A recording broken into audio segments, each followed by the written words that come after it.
Taip, tai sakykit pirmiausia, kaip sekasi ir gal turit kažkokių klausimų iš kortikotropinės ašies ar gonadotropinės ašies, vis tiek jau seminarus praėjot, gal kažkokių neaiškumų yra likę, gal kažkas dar neduoda ramybės, gal norit ko paklaust.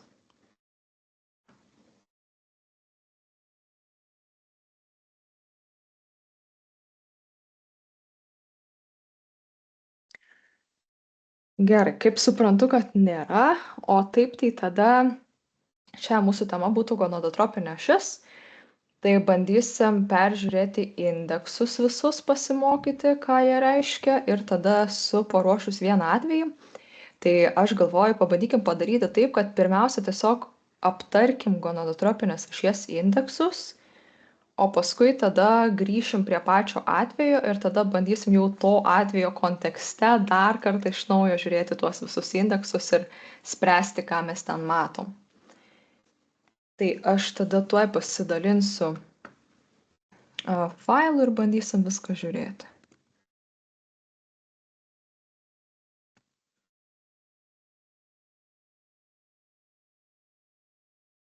Kaip su kortikotropinės ašies indeksais?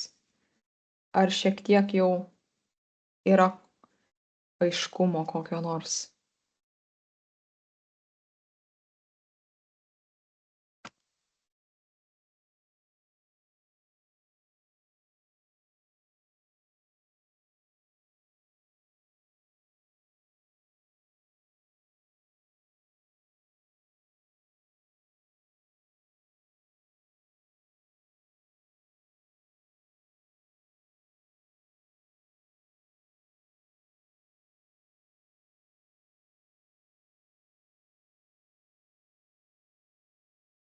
Gerai, šitas bus failas. Matot, ar ne failą? Taip, matom. Gerai, ačiū. Taip, tai aš, kai kalbėsiu, tai jūs, jeigu kažkas neaišku, norėsit pasitikslint, tai stabdykit mane, klauskit. Galit į chatą rašyti, aš irgi tuoj pabandau dabar tą chatą įsijungti, kad aš jį matyčiau. Va. Tai, žodžiu, bandykim kalbėt, bendraut, kad daugiau naudos būtų iš šito webinaro. Tai aš pirmiausia turiu dar klausimą jum. Kortikotropinės ašies indeksus vis tiek jau susipažinot su jais kažkiek. Kurie iš kortikotropinės ašies indeksų mums turi daug įtakos ir gonadotropiniai ašiai? Aišku, visi indeksai svarbus, bet ką taip išskirtumėt, kas labiausiai susijęs su gonadotropine ašim? Ar turit kas nors minty?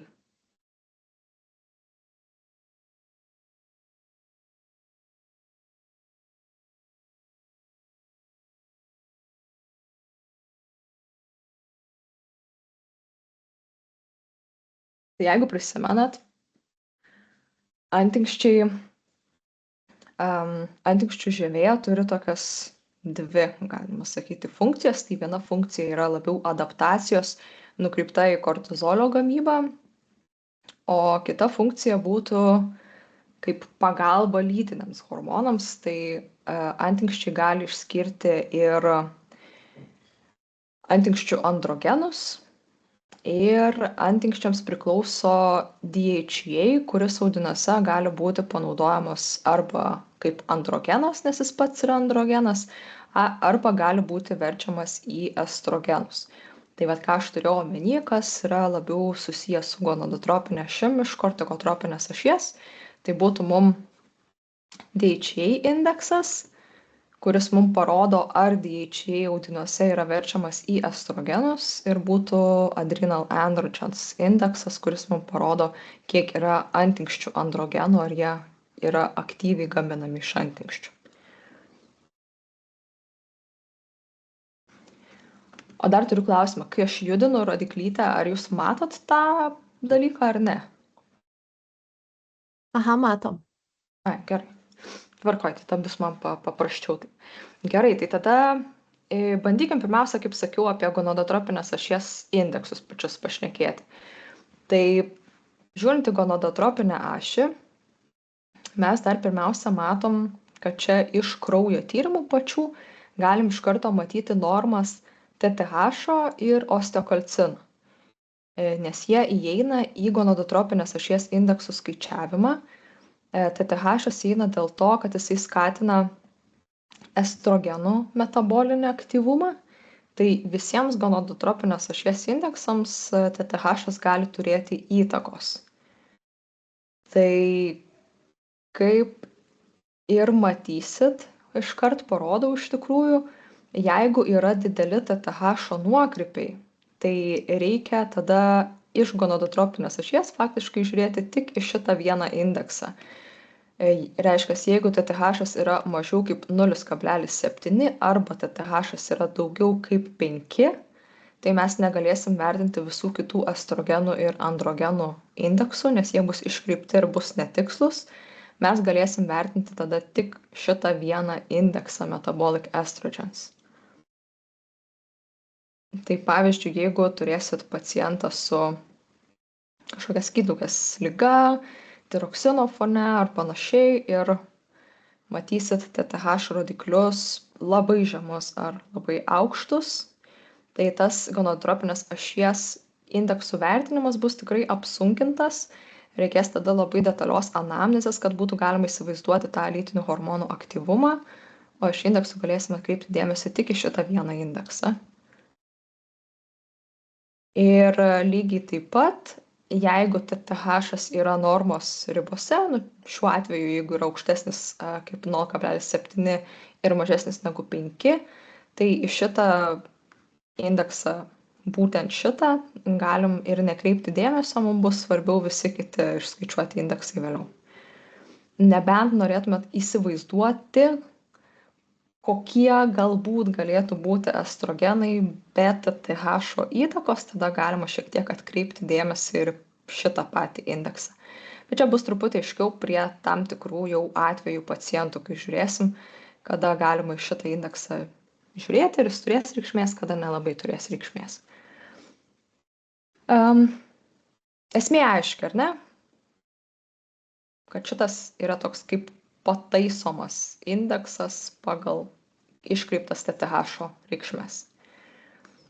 Tada dar čia iš karto matom osteokalcino kiekį kraujyje. Ir osteokalcino norma yra nuo 3 iki 9 indeksų sistemoje, nes čia yra paverstas į šiek tiek kitus matavimo vienetus, negu kad mes gaunam laboratorijoje. Ir osteokalcinas varijuoja kaip estrogenai. Tiksliau ne kaip estrogenai, o atvirkščiai estrogenams. Tai reiškia, kad kuo bus aktyvesni estrogenai, tuo bus osteokalcinas mažesnis kraujyje. Ir atvirkščiai, kuo silpnesni bus estrogenai, tuo osteokalcinas bus aukštesnis. Tai irgi šitą rodiklį verta atkreipti dėmesį, kai norima dar pasitikslinti, koks iš tikrųjų tas lytinio hormonų, koks tas estrogeno aktyvumas, pasižiūrėti į osteokalciną, nes jeigu jisai bus link 3 arba žemiau kaip 3, tai jau galim užsidėti dar vieną pliusiuką, patvirtinantį, kad yra aktyvūs estrogenai. Aišku, mums reikia vertinti bendrai kartu su visa paciento apžiūra ir su anamneze, kad mes būtumėm tikri dėl bendros kažkokios išvados. Ką dar vertėtų žinoti, kad jeigu yra didelis trūkumas vitamino D, stoka labiau negu kad nepakankamumas, arba vitamino K trūkumas, arba lėtinės inkstų ligos, tai osteokalcinas gali būti aukštesnis negu normaliai. Tai gali šiek tiek iškreipti osteokalcino rodiklį. Tai kai turėsit pacientą ir jeigu klausysit anamnezės ir jum osteokalcinas bus labai aukštas, sakykim, kraujyje, toksai ten, tarkim, virš normos ribos, o išsiklausit atrodo, kad estrogenai labai aktyvus, tai gali tada pagalvoti, ar nėra kažkokių kitų sutrikimų, kurie galėtų lemti, kad osteokalcinas yra toks aukštas ir iškreipia indeksų rodiklius. Tai apie šitą reikėtų pagalvoti. Taip pat dar ko nepaminėjau prie osteokalcino, tai paraskydinių liaukų hormonai, jeigu irgi yra sutrikę, tai paradhormonas ir jo sekrecija, tai irgi gali turėti įtakos osteokalcinui. Tai va, bet jeigu bus kažkokios tokios ligos, tai anamnezės metu išsiklausit ir galėsit pasitikslinti. Toliau, jau turim tada indeksus. Tai pirmiausia, folikulų stimuliuojančio hormono indeksas ir liuteinizuojančio hormono indeksai. Šiti indeksai turėtų būti vertinami lygiai taip pat kaip kortikotropinės ašies AKTH. Tai reiškia, jie parodo, kaip efektyviai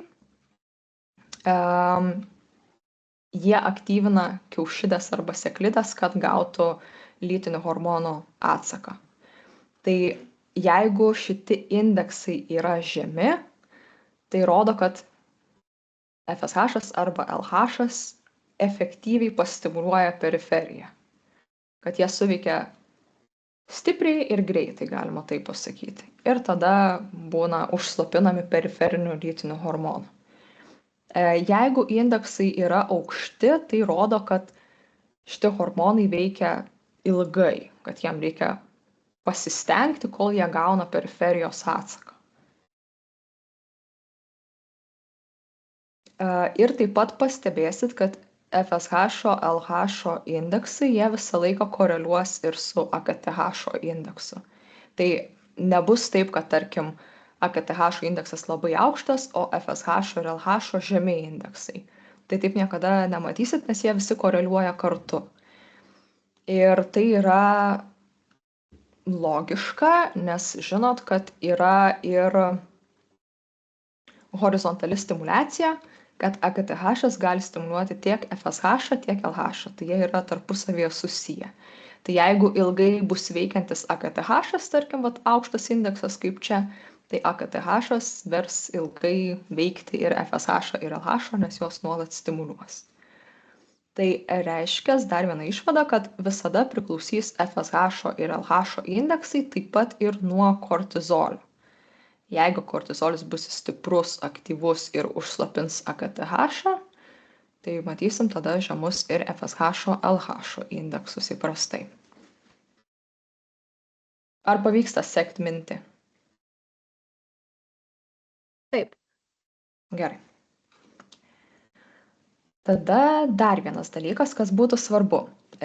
Galit matyti ir pagal normas, čia nereikia įsiminti, bet tik tai atkreipkite dėmesį. FSH indeksas turėtų būti dvigubai didesnis negu LH ir tai būtų norma.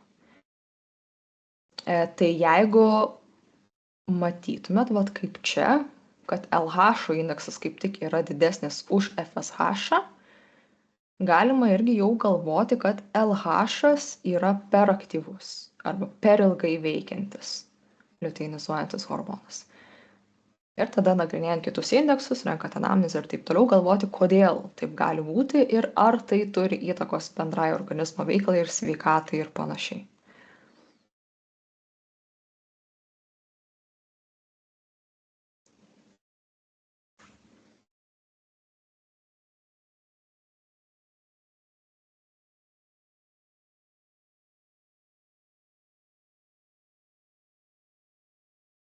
Toliau mes turim genital ratio ir adjusted genital ratio. Tai šiti indeksai, juos galima išskaičiuoti ir iš bendro kraujo tyrimo. Genital ratio yra išskaičiuojamas dalinant leukocitus iš eritrocitų. Eritrocitus iš leukocitų atvirkščiai. Ir jisai mums padeda įvertinti, kas dominuoja, ar estrogenai, ar androgenai, ar jie yra tarpusavėje balansuoti. Tai šitie indeksai, jie yra, kaip pasakyti, atitaikyti pagal lytį ir tiek moteris, tiek vyrai gali būti labiau estrogeniniai arba labiau androgeniniai pagal moteriškasias ar vyriškasias normas. Ir irgi viską visada reikia vertinti bendrai. Tai gali būti problema, tarkim, jeigu yra, nežinau, labai vyraujantis estrogenai arba labai vyraujantis androgenai. O gali būti ir tiesiog struktūrinė žmogaus savybė, genetika ir gali būti toks bendrai bruožas žmogaus, kurio galbūt visiškai nereikia koreguoti. Tai matysit tikrai visokių variantų. Ir būna, kad šitie indeksai, jie kinta labai priklausomi, sakykime, nuo gyvenimo etapo, situacijų, streso metu, nestreso metu ir taip toliau. O būna žmonių, kad jam gali daryti visom įmanomom situacijom tyrimus ir visada, pavyzdžiui, dominuos androgenai. Tai matysit, kad tikrai yra įvairių variantų ir paskui po truputį, kai daugiau mokysimės apie įvairias patologijas, ligas panašiai, tai matysit tam tikrus dėsningumus. Tai jeigu šitie indeksai yra žemi, su rodiklytėmis žemyn, rodo, kad vyrauja estrogenai. Jeigu indeksai yra aukšti, su rodiklytėmi viršų, rodo, kad vyrauja androgenai. Jeigu yra normoj, tai yra normoj, reiškia, yra balansuotai. Pats genital ratio nuo adjusted genital ratio skiriasi tuo, kad adjusted genital ratio parodo estrogenų ir androgenų santykį adaptacijos metu. Ne adaptacijos metu. Genital ratio parodo adaptacijos metu, adjusted genital ratio parodo ne adaptacijos metu. Tai tas adjusted genital ratio labiau yra toksai kaip struktūrinis žmogaus žymuo, o jau genital ratio yra tuo metu, kada atlikti tyrimai.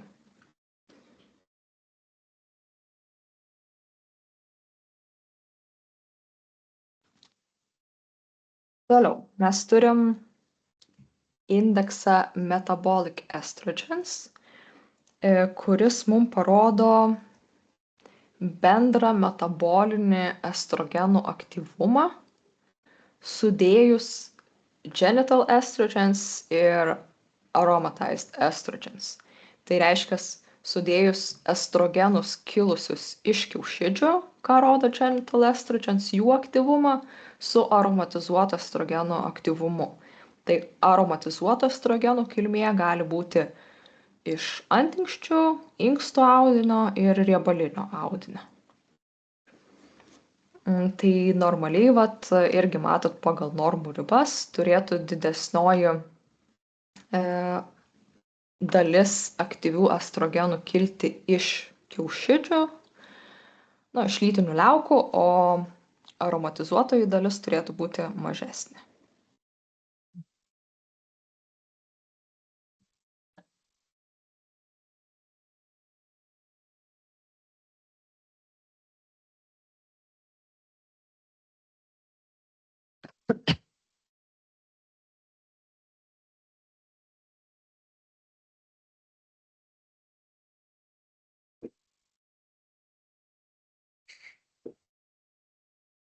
Taip, tai galvoju, ką dar jums paminėti iš karto, kad jeigu taip žiūrint bendrai pagal indeksus, sakykime, estrogenų, tai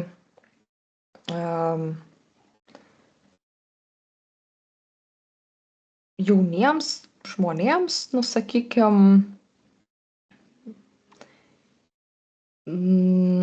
nuo 21 ten iki menopauzinio laikotarpio tikrai galima matyti ir šiek tiek aktyvesnius estrogenus, ta prasme, kad šiek tiek virš normos ribos, tai nebūtų tragedija, tai labiau kaip norma aš vertinčiau taip asmeniškai.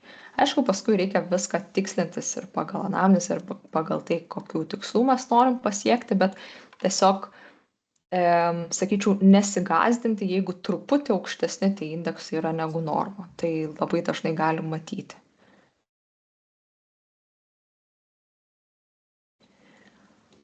Taip, toliau turim, tai čia aišku, ar ne, metabolic estrogens bendrai estrogenų metabolinis aktyvumas, arba tiksliau dar būtų sakyti endokrino metabolinis aktyvumas, ir tai yra suma genital estrogens ir aromatized estrogens. Genital estrogens yra iš lytinių liaukų kilmės, aromatizuoti yra iš antinksčių, inkstų, riebalinio audinio kilmės. Ir tada turim metabolinius androgenus, kurie lygiai taip pat yra suma genital androgens ir adrenal androgens. Tai yra iš androgenų kilusių iš lytinių liaukų ir antinksčių androgenų susumavus. Tai vat irgi galvojant, matosi visos normos, kad metabolinių androgenų moteriai turėtų būti indeksas mažesnis negu kad metabolinių estrogenų. Tai tą svarbu atkreipti dėmesį ir taip pat kaip su estrogenais, taip pat ir su androgenais, kad didžioji dalis androgenų turėtų būti lytinių liaukų kilmės, o ne antinksčių kilmės.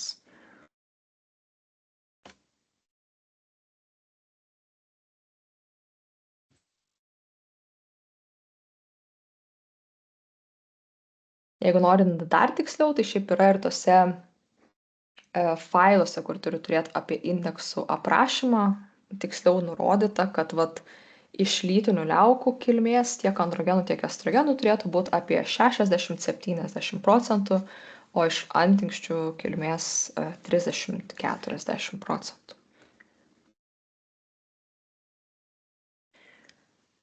Toliau yra progesterono indeksas. Progesterono indeksas yra šiek tiek kitoks, tačiau jį reiktų įsidėmėti.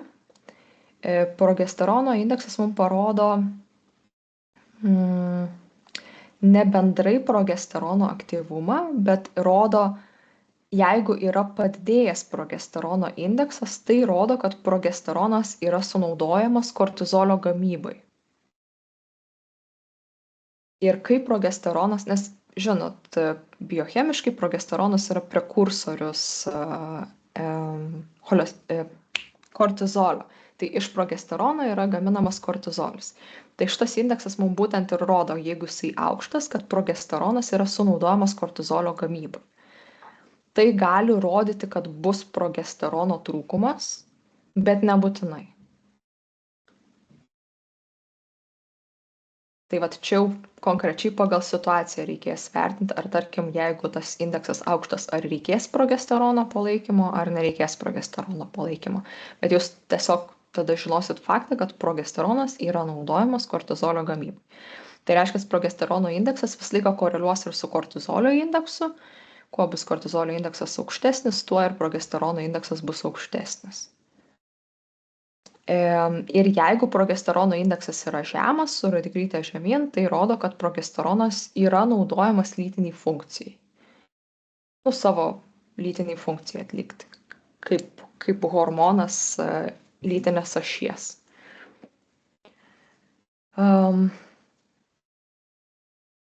Jeigu jis yra aktyviai naudojamas lytinės ašies funkcijai, galima galvoti, kad tada yra mažesnė tikimybė, kad jo bus trūkumas ar jį reiks paremti, bet tai nėra irgi absoliutus faktas.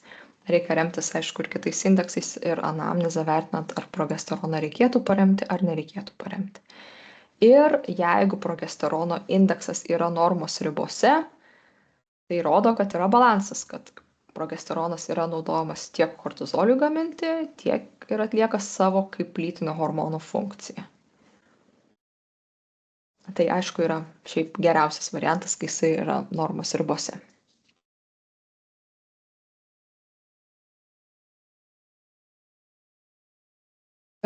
Taip, tada mes turim folikulino indeksą,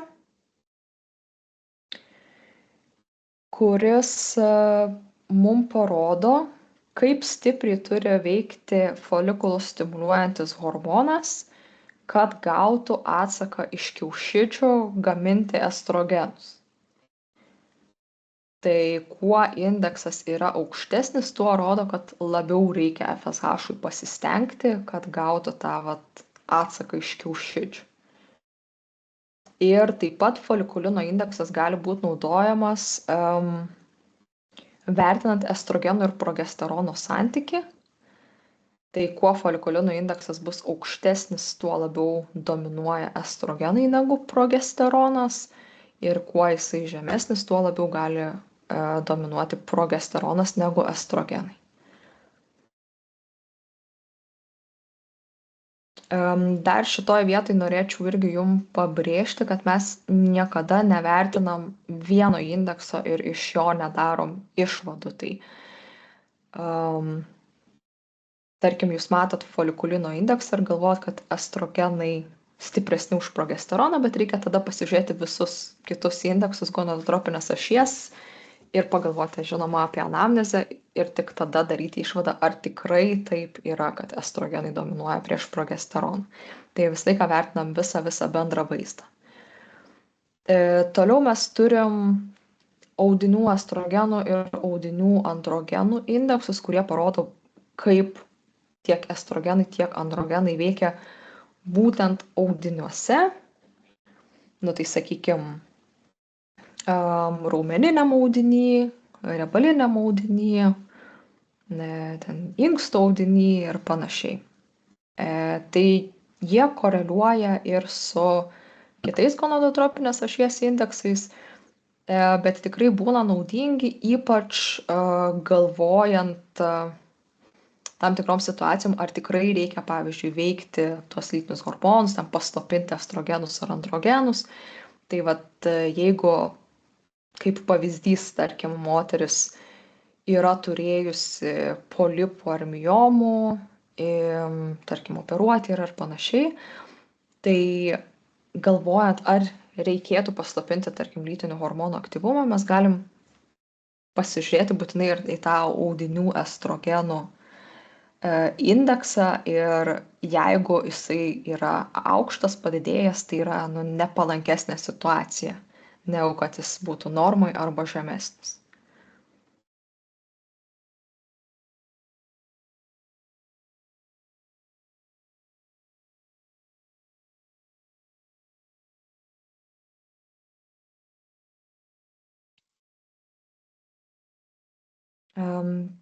Taip, tada turim periferinių estrogenų indeksą. Tai šitas indeksas mums parodo estrogenų receptorių aktyvumą ir jisai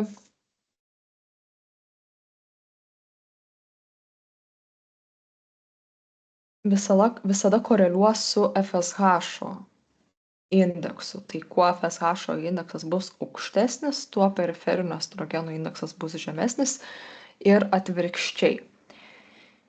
Nebent gali būti vienas išskirtinis atvejis, kada yra tiek stiprus dopaminas, kad jis užslopina ne tik visą hipofizę ir mes matom visus hipofizės indeksus žemus, įskaitant FSH ir LH, ir tiek yra prastas periferijos atsakas, kad ir lytinių hormonų, įskaitant periferinių estrogenų indeksą, aktyvumas visas yra žemas. Tai tada mes matytumėm, va čia išskirtinis atvejis būtų, kad matytumėm žemus tiek FSH, tiek periferinių estrogenų indeksus, bet neskaitant šitos išimties, šiaip visada šitie du indeksai yra atvirkščiai proporcingi. Jeigu FSH indeksas aukštas, periferinio estrogenų indeksas žemas. Ir atvirkščiai. Tai šitas indeksas matuoja bendrą estrogenų organų audinių aktyvumą, palyginti su FSH stimulacija, ir jeigu jisai yra aukštas, tai rodo, kad yra daugiau estrogenų receptorių ir kad jie yra aktyvūs. O jeigu jisai yra žemas, tai rodo, kad FSH reikia veikti ilgiau, kad gautų atsaką iš estrogenų.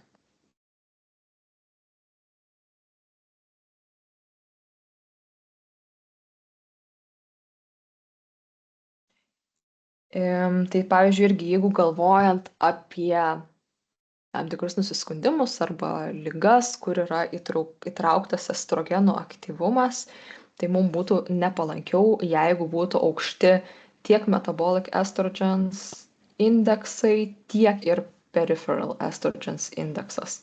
Nes rodytų, kad ir metabolinis estrogenų aktyvumas yra didelis tada ir plus yra daug aktyvių estrogenų receptorių.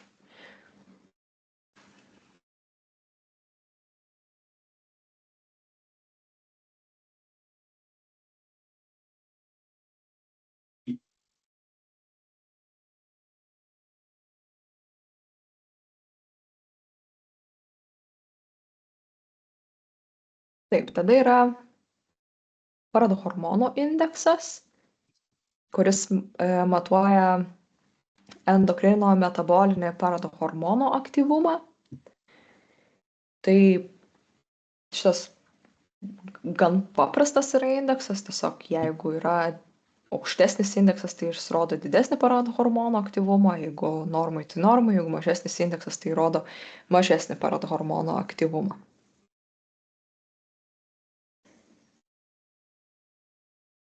Bet čia irgi reiktų aišku suprasti, kad rodo kažkaip, jisai netolygus, tarkim, paradohormono kiekiui kraujyje, jis daugiau rodo paradohormono veikimą adaptacijos procese.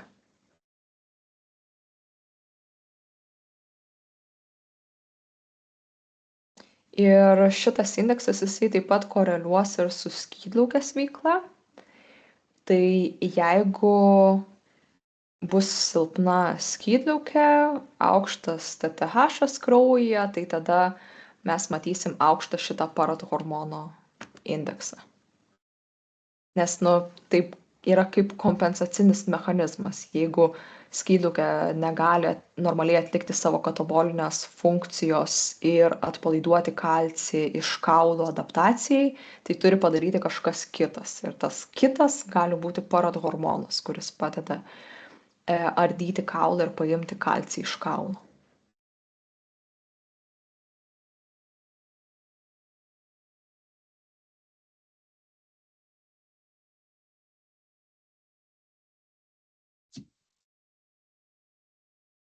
Tai va.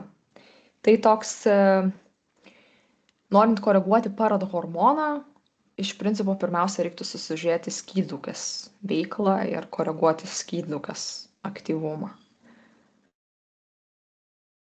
Ir dar kartais galima imti į pagalbą ir vitaminą D, nes jeigu aukštas yra paradhormonų indeksas, tai galima naudoti vitaminą D ir taip paslopinti paradhormono aktyvumą.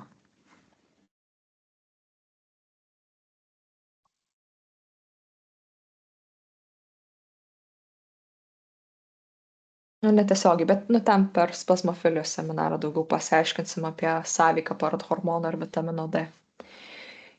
Gerai, tada toliau bone remodeling indeksas, kuris mums nusako kaulinio audinio apykaitos intensyvumą. Tai realiai kiek yra reikalinga imti kalcį iš kaulo adaptacijai, galima būtų taip pasakyti. Tai jeigu indeksas yra aukštas, tai rodo, kad kaulo struktūra nuolat dalyvauja adaptacijoje. Nes kodėl taip yra? Nes kalcis yra reikalingas begaliai mūsų cheminių procesų, impulsų sklidimui ir taip toliau. Tai jeigu yra adaptacijos poreikis, mums turi greitėti visos mūsų cheminės reakcijos, greitėti impulsų sklidimas ir taip toliau, bent jau to ūmiuoju periodu. Ir tada mums reikia daugiau to kalcio ir kad jis būtų gerai mobilizuojamas. Tai va šitas indeksas būtent ir rodo, ar yra daug naudojama to kalcio adaptacijai. Ar daug imama iš kaulų. Tai aukštas šitas indeksas gali rodyti ir polinkį spazmofilijai. Apie spazmofiliją mes dar kalbėsim, bet iš principo polinkiui į impulsų sklidimo sutrikimus kažkokius, kas gali duoti spazmus, ypač lygiųjų raumenų. Tai tarkim, kraujagyslių sienelių, žarnyno spazmus, skrandžio ar panašiai.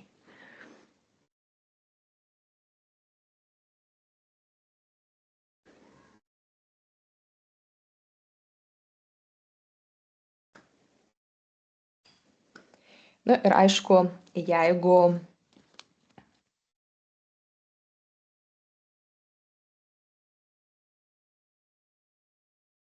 yra žemesnis tas indeksas, tai gali rodyti, kad yra efektyvi periferinė medžiagų apykaita ir kad nereikalauja stipraus kaulų ir kalcio įsitraukimo. bet gali būti ir nepalankus veiksnys, ypač jeigu girdim, kad ir matom pagal kitus indeksus, kad žmogus yra aktyvioj adaptacijoje, tai gali rodyti, kad ir ne visai tinkamai pavyksta užkurti tą kalcio visą apykaitą žmogaus organizmui. Ir jeigu būtų labai žema šita bone remodeling indekso vertė, tai galima būtų pagalvoti ir apie osteoporozės riziką. Gali koreliuoti taip. Ir tada mes turim muscular metabolism, tai raumenų metabolizmo indeksą, kuris mums rodo kaip ir androgenų receptorių aktyvumą ir daugiau poveikį būtent į raumeninį audinį ir į kaulinį audinį. Tai taip, jeigu praktikoje, tai dažniau tenka matyti šitą indeksą aukštą tiem žmonėm, kurie sportuoja intensyviai. Gali būti ir tada, kai neskiria pakankamai dėmesio atsistatymui po sporto. Ir iš principo tiesiog mums rodo, kad kažkodėl tie androgenai labai intensyviai veikia raumeniniam audiny. Tai mums reikia tada išsiaiškinti, kodėl taip yra ir kodėl taip organizme vyksta.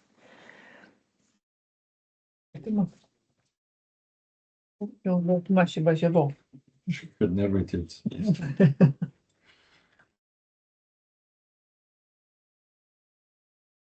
Taip, tai tada toks būtų apžvelgimas pačių indeksų. Ar turit klausimų?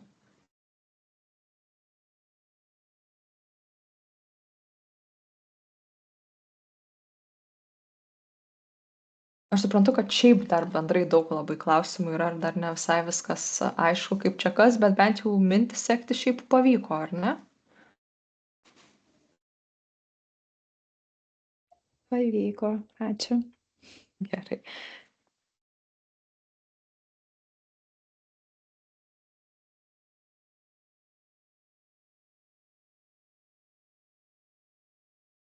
Taip, tai dar paskui pasiskaitykit ir tą indeksų failą, ten dar plačiau apie kiekvieną tą indeksą parašyta, kad taip po truputį viskas dėliotųsi galvoje ir kad paskui neliktų spragų ir būtų aiškiau viskas. Gerai, o dabar tada pabandykim pasižiūrėti atvejį, kurį aš esu paruošus ir tada vėl pabandysim grįžti atgal prie šitų indeksų ir pasižiūrėsim tada konkrečiai, ką mums jie dabar rodo.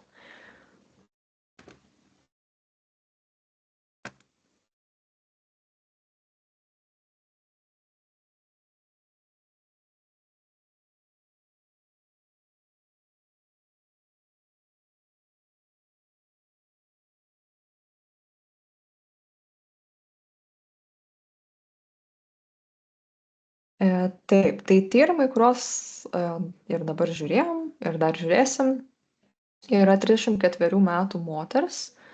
Kraujo tyrimas atliktas adaptacijos į pavasarį metu. Ar jau šiek tiek šnekėjot per seminarus apie pavasarinę, rudeninę adaptaciją, priminkit? Aha, šiek tiek kalbėjom. Na taip, dar tikrai daug kartų kalbėsim, bet bent jau įsivaizduoti, kad tai yra, reikalaujantis iš organizmo resurso periodas. Ir ypač kalbant apie adaptaciją į pavasarį, tai yra laikas, kada turi aktyvėti skydliaukės veikla. Ir jeigu taip galvojant iš karto apie indeksus iš to, ką jūs jau žinot, nes apie skydliaukės ašį dar nežinot, tai kad adaptacijos metu į pavasarį ir į rudenį mes galim tikėtis matyti vyraujantį trumpąjį adaptacijos kelią arba aktyvesnį trumpąjį adaptacijos kelią, negu jisai būna įprastai. nes tada organizmas stengiasi tiesiogiai aktyvinti tiek antinksčius, tiek skydliaukę, kad būtų va ta gera adaptacija priklausomai nuo šviesos srauto. Taip, tada pagrindiniai nusiskundimai pacientės gausios mėnesinės ir su tuo susijęs žemas feritinas, rodantis nedidelis geležies atsargas. Dažnai tenka lašinti geležies preparatą monoferą maždaug kas pusę metų ir paskui po truputį vėl tos atsargos geležies mažėja. Virškinimo sistema ir mityba yra polinkis į vidurių užkietėjimus, priklauso dar tie užkietėjimai ir nuo mitybos. Skrandžio skausmų, refliukso nejaučia. Ryte valgo 30 minučių po atsikėlimo, dažniausiai renkasi varškę, kiaušinius arba avižų košę nesaldžią su sėklomis ir riešutais. Kitas valgymas apie 1-2 valandą būna, užkandis apie 5 valandą ir jaučia, kad būna didesnis apetitas po blogai išmiegotos nakties. Vakarienė apie 7 valandą ir po vakarienės daugiau jau nebeužkandžiauja. Dabar mėnesinių ciklas pats yra reguliarus, kas 30 dienų, kraujavimas 5 dienas ir kraujavimas yra tikrai gausus, ypač pirmą parą, dar antrą parą, paskui šiek tiek lengvesnis. PMS pakankamai išreikštas, jaučiasi pilvo maudimas iki mėnesinių ir krūtinės jautrumas, pabrinkimas. Taip pat sunku buvo tiksliai patikslinti kada, bet tam laikotarpiu nuo ovuliacijos iki mėnesinių pradžios būna 1-2 dienos, kada jaučiasi itin slogi nuotaika. Ir jėgų trūkumas prieš, per ir kurį laiką dar po mėnesinių. Iš ginekologinės apžiūros, tai ji yra turėjusi gimdos polipą, kuris buvo operuotas 30 metų amžiuje, tai prieš 4 metus. Eina miegoti įprastai vėlai apie 1-2 valandą, dėl to, kad būna sunku užmigti, einant anksčiau, bet ir nuėjus tą 1-2 valandą vis tiek sunku užmigti, tas užmigimas kartais gali užtrukti ir iki 4 valandų, bet dažniausiai maždaug apie valandą nuėjus, jeigu taip 1-2 miegoti. Ir miega apie 7,5-8 valandas. Iš papildų vartoja omega-3, vitamino D, resveratrolį kartais mažomis dozėmis, magnio bisglicinatą ir pradėjo vartoti NAD papildą. Stresas šiuo metu yra apie 5 iš 10 balų, bet svyruoja. Jau taip net mėnesio bėgyje gali svyruoti. Sportuoja jėgos pratimus, dažniausiai apie 11-12 valandą dienos ir po sporto jaučiasi energijos prasme arba panašiai, arba dar silpniau negu prieš sportą. Ir dažnai vaikšto rytais. Iš šeimos anamnezės mama yra sirgusi krūties vėžiu, skydliaukės ligos yra šeimoje, reumatoidinis artritas ir širdies kraujagyslių ligos. Iš fizinės apžiūros normali vyzdžių reakcija į šviesą ir yra stipriai susitraukia vyzdys pašvietus su šviesa, tai rodo, kad yra geras atsakas parasimpatinės nervų sistemos, bet paskui vyzdys juda, susitraukinėja, išsiplėtinėja, kas yra vadinama hipos simptomų ir mum yra kaip tireoleberino požymis, tai bet šitą prie skydliaukės ašies seminaro dar išmoksit.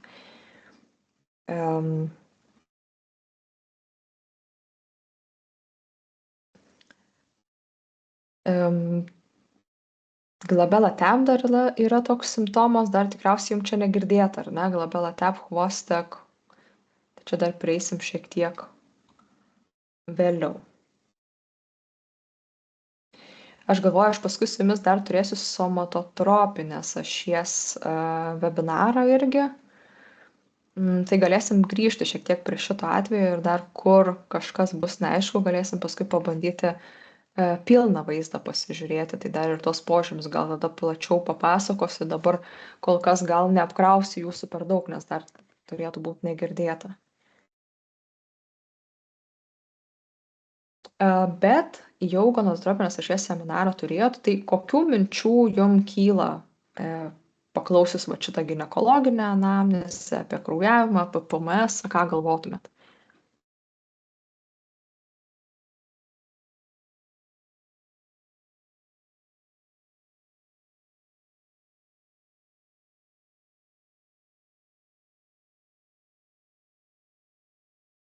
Nežinau, kad estrogenas dominuoja, spėju.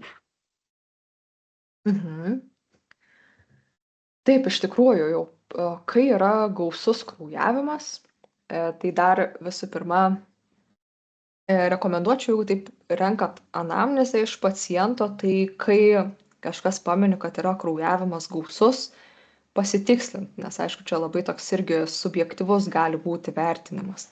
Tai tiesiog geriausia moteris paklausti, naudojant higienos priemonės, pavyzdžiui, kas kiek laiko reikia jas keisti.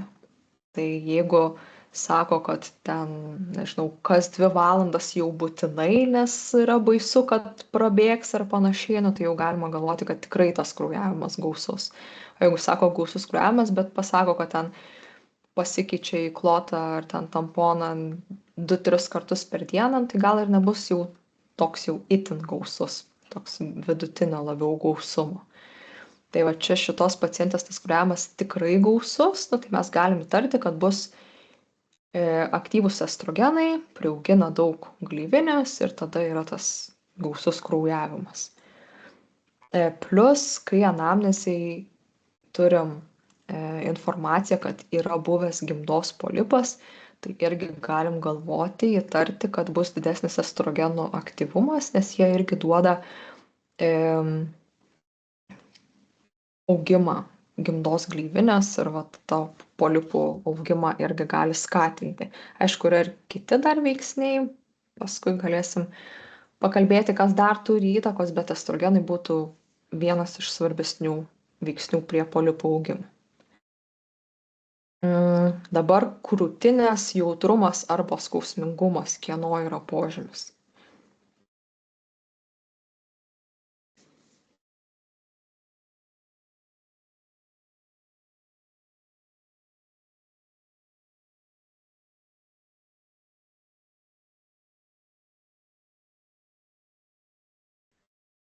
Aš vis tikiuosi, kad jeigu klausinėsiu, tai jūs prakalbinsiu.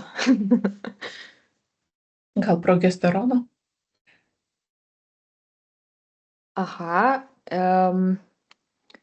Šiaip progesterono požymis labiau yra pabrinkimas krūtinės ir toks patinimas, išdidėjimas. Tai šiaip jeigu yra jautrumas dėl pabrinkimo, tai gali būti progesterono požymis.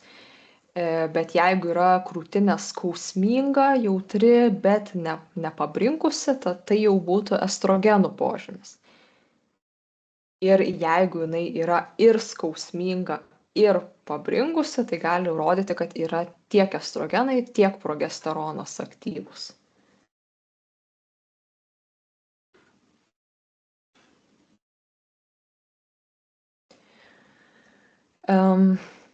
Tada dar galima galvoti, kad kai yra ta slogi nuotaika, tai irgi gali būti susiję su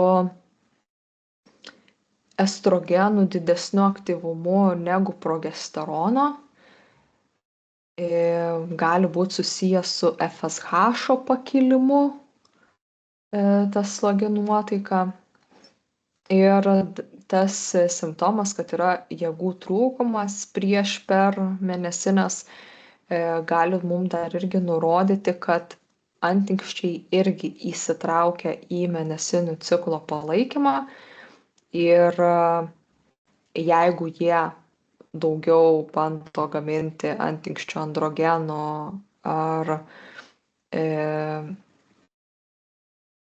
estrogeno aromatizuotų, tai tada gali nukentėti kortizolio gamyba, ar gali būti silpnesnis kortizolis ir dėl to jaustis didesnis jėgų trūkumas.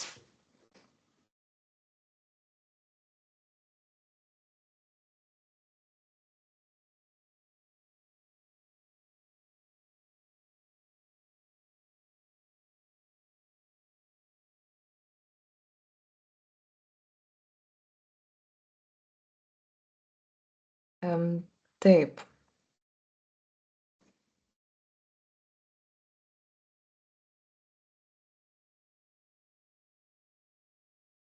Ką įtartumėt, kas gali turėti įtakos užmigimui?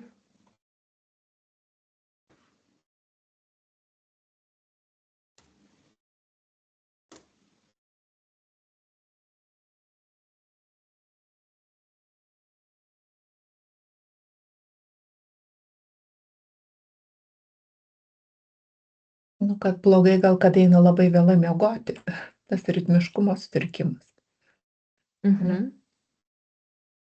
Jo, tai čia tikrai atkreipčiau dėmesį į šitą, nes tikrai yra natūralaus ritmo sutrikimas. Čia aišku, po truputį atsirado tie vat miego sutrikimai, nebuvo jie prasidėję staigiai, bet yra tikrai ritmiškumo sutrikimas, kas yra svarbu. Yra ir įtampos minčių nemažai prieš miegą.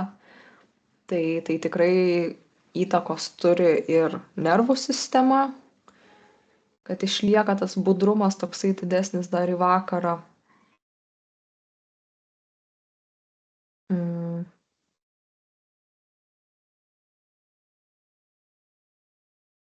Jo, girdėjau, sakėt melatoniną, tai irgi gali turėti įtakos.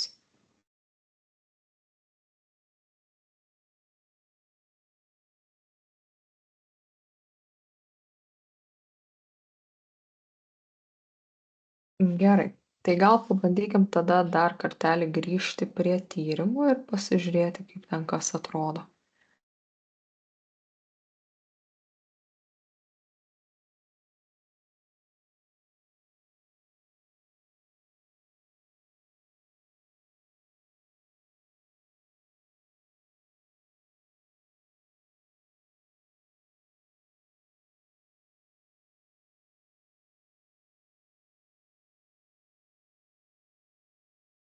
Gerai, tai pradėkim nuo kortikotropinės ašies ir viską truputį peržvelkim. Tai aš įsivaizduoju, kad jums dar tikriausiai būtų sunku man atsakinėti ir diskutuoti, tai aš gal pabandysiu pati truputį papasakot, ką mes čia galim matyti indeksuose iki gonadotropinės ašies galo ir kas būtų svarbu. Tai insulino indeksą gal irgi palikim kol kas, nes čia daugiau prie somatotropinės ašies, tai mums būtų svarbu. Pradėkim nuo beta MSH ir alfa MSH indekso. Tai šitas indeksas yra, jeigu taip žiūrėtumėm pagal rodiklytę, šiek tiek žemesnis, bet jums tikriausiai pasako apie šito indekso vertinimą, kad jeigu jis taip jau yra link 6 arba virš 6, tai jau galim sakyti, kad pakankamai stiprus yra tas beta MSH trumpasis adaptacijos kelias. Tai šiuo atveju, taip žiūrint į šitą rodiklį, aš sakyčiau, kad jis visai normalus yra, nes dar yra sezoninė adaptacija į pavasarį, tai gali būti pakankamai aktyvus tikrai ir tas beta MSH kelias ir žiūrint į santykį tarp beta MSH, alfa MSH, tai jis dabar yra toks, sakyčiau, optimalus. Irgi jeigu atsimenat, pagal šitą santykį beta MSH ir alfa MSH mes galim rinktis tam tikrus augalus, kurie būtų veiksmingesni. Tai kuo šitas indeksas žemesnis, tuo labiau gali turėti įtakos geros GABAerginiai augalai, kaip pavyzdžiui pasiflora, melisa, tilija tomentoza, levanda. O jeigu turim aukštesnį šitą indeksą, kada vyrauja trumpasis adaptacijos kelias, tai labai gerai gali suveikti mum endorfininiai augalai, kaip pavyzdžiui ešolcija, kalifornijaka. Tai šiuo atveju aš šitą indeksą vertinčiau tokį kaip šiek tiek aukštesnį, tai visai būtų geras augalas raminti nervų sistemą ešolcija kalifornijaka. Plus ešolcija turi gerą poveikį užmigimui, tai galėtų būti kaip vienas iš variantų šitai pacientai. Tada mes matom, kad Active Cell Permeability Indexas yra aukštesnis. Tai rodo, kad yra pakankamai efektyviai naudojami purininiai baltymai gaunami su mityba, bet tai nereiškia, kad reiktų, nežinau, prirekomenduoti daugiau vartoti, sakykime, mėsos, bet tik tai galima, nevengti bendrai. Tai tik tai tiek, kad irgi ką būtų svarbu žinoti,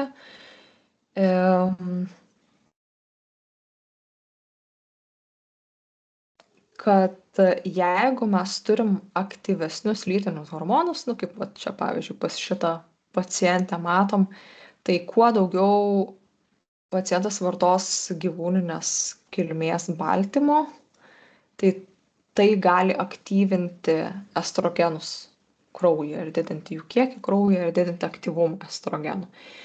Tai net kai didesnis šitas Active Cell Permeability Indexas, nereiktų prirekomenduoti daug gyvūninės kilmės baltymo.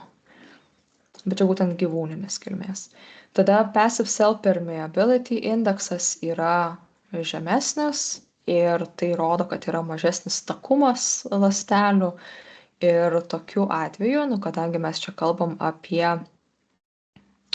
plazminę membraną ir jos takumą, tai kad būtų geras takumas, reikia vandens, kad turėtų ląstelė ir turėtų pakankamai riebalo palaikyti savo struktūrai. Tai dėl to galima ir parekomenduoti pakankamai vandens išgerti vienas dalykas, o kitas dalykas sveikų riebalų būtų naudinga gauti. Tai pavyzdžiui, tinka ir su mityba gaunami sveiki riebalai ir omega 3, pavyzdžiui, kaip papildas irgi būtų labai reikalingas. Atsiprašau, aš biškį sutrukdysiu dėl to beta MSH ir alfa MSH. Jūs sakėt, didesnis čia ar mažesnis? Čia yra mažesnis, ar ne skaičius? Pagal skaičių yra mažesnis, bet pagal vertinimą realiai aš sakyčiau, kad kaip didesnį jau rodiklį vertinčiau. Jeigu yra 6 arba labai arti 6, aš jau vertinu kaip pakankamai aukštą šitą indeksą. O norma nuo 6 iki 8? Jo, tai vat būtent į šito indekso normą taip, labiau laviruotai žiūrėkit. Nes jeigu jau tikrai bus virš 8, tai yra labai labai aktyvus trumpasis adaptacijos kelias, tai ten jau yra jau rimta situacija, kad jau organizmas jau ima visus išteklius įmanomus, kad tik aktyvintų antinksčius ir skydliaukę.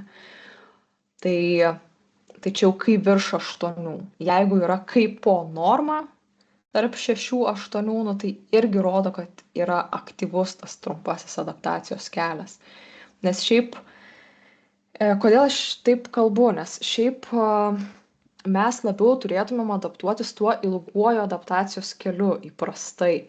Ir trumpąją adaptacijos kelią organizmas pasitelkia tik tada, kai jam jau labai reikia šiuo metu daug energijos. Tai yra kažkokie kritiniai etapai. Tai vienas dalykas, tai gali būti ta sezoninė adaptacija, bet gali būti ir kažkokia gyvenime situacija, kada reikia labai daug energijos mobilizuoti tuo metu. Bet šitas kelias, jisai yra labai agresyvus. Ta prasme, kad jisai aktyvina tiesiogiai antinksčius ir tiesiogiai skydliaukę. Ir nėra to normalaus feedbacko, kad sustabdytų šitą. Tai dėl to įprasčiau ir geriau yra matyti šiek tiek mažesnį šitą indeksą, kas mums rodytų, kad dominuoja trumpasis adaptacijos kelias. Bet jis ir turėtų dominuoti tas trumpasis adaptacijos kelias, tas ilgasis adaptacijos kelias. Tai žodžiu, jeigu arti 6 arba virš 6, skaityčiau kaip aukštą indeksą. O kada alfa, AMSH, alfa MSH, kada jisai vyrauja ir kada reikia tada GABA skirti? Jo. Tai šiaip, kaip ir sakau, kaip ir turėtų normaliai įprastiniam sąlygom dominuoti tas alfa MSH kelias, bet jeigu mes jau šitą indeksą matytumėm, sakykim, 4 ir mažiau, tai jau tikrai reikėtų tų GABAerginių augalų. Supratau, gerai, ačiū. Ne.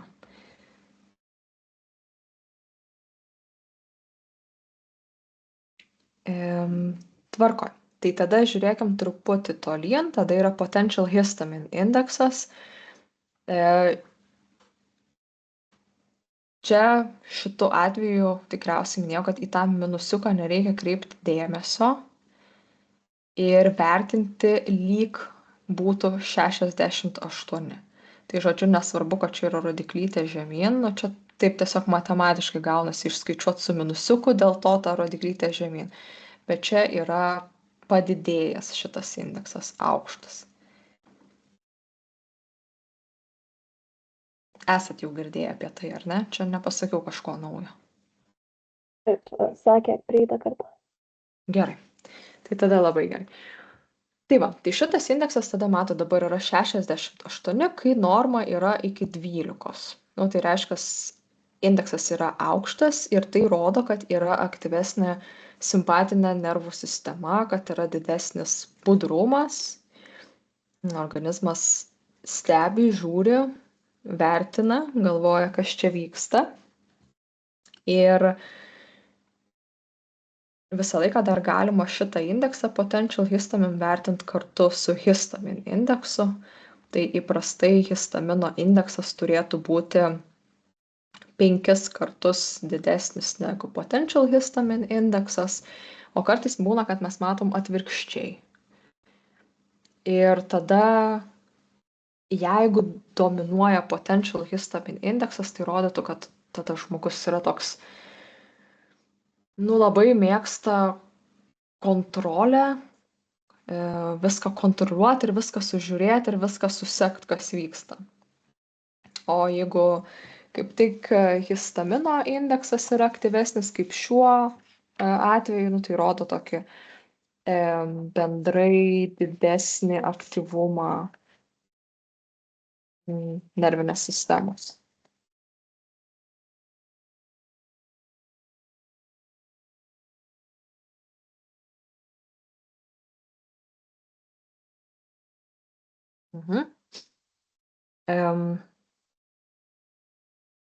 Tai gerai, tai potential histamine didesnis, tai sakom, kad aktyvesnė yra simpatinė nervų sistema.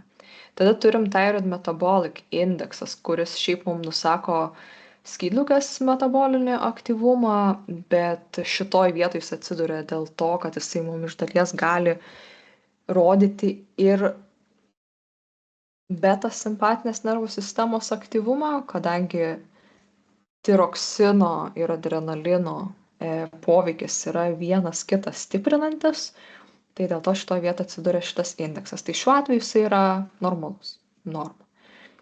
AKTH indeksas mes matom, kad yra padidėjęs, tai reiškia, kad AKTH turi ilgai veikti, kol gauna iš antinksčių atsaką pakankamą.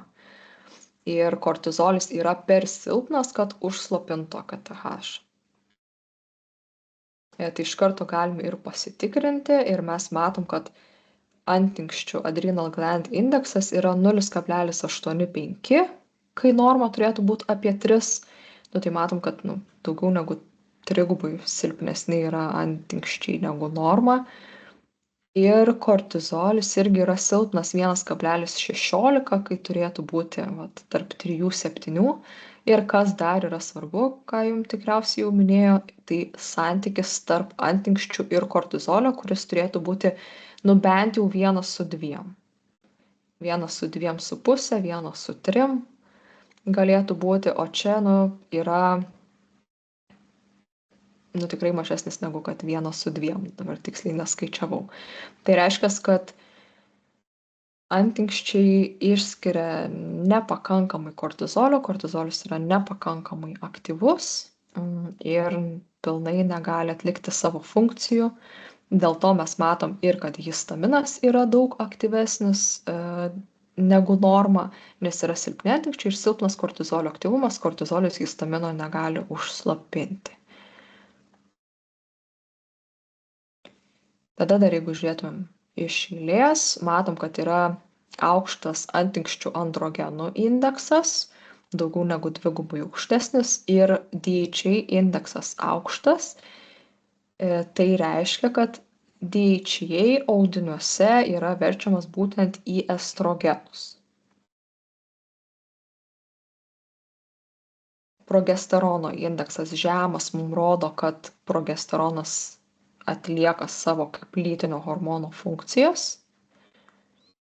Adaptation permissivity indeksas mums parodo, kad antinksčiai yra labiau ne adaptacijai, bet nukreipti į lytinių hormonų gamybą. Ir adaptation indeksas yra aukštas, kas mums rodo, kad antinksčiai nepakankamai adaptuojasi. Tai yra nepakankamai išskiria kortizolio. Kata ana indeksas rodo, kad anabolizmas vyrauja.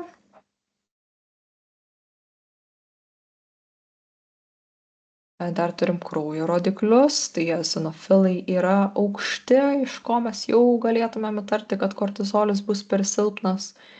Monocitai yra šiek tiek aukštesni. Tai monocitai irgi koreliuoja kaip folikulų stimuliuojantis hormonas ir estrogenai.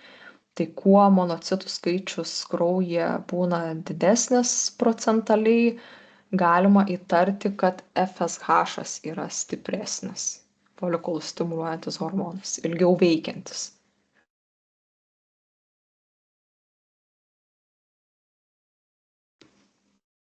Periferinio serotonino indeksas yra žemas, jisai koreliuoja ir su kortizolio indekso, dėl to nekeista jį matyti žemesnį, kai yra žemas kortizolis.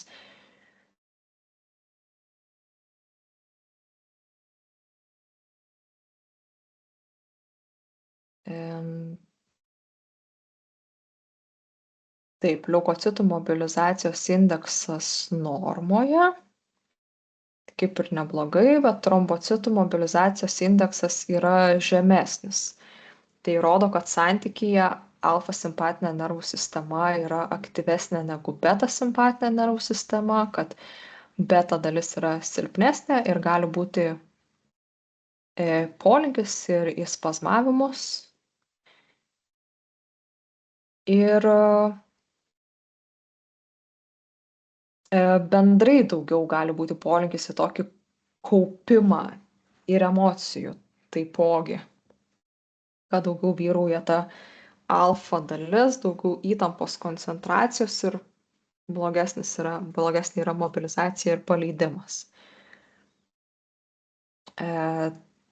Starterio indeksas yra aukštas, kas rodo, kad vyrauja TRH ir gliukagoninis kelias, kad pirminiai energijai yra naudojamas ne adrenalinas labiau, bet labiau TRH veikdamas į kasą, stimuliuodamas gliukagoną ir tada gliukagonas atpalaiduodamas iš kepenų glikogeną.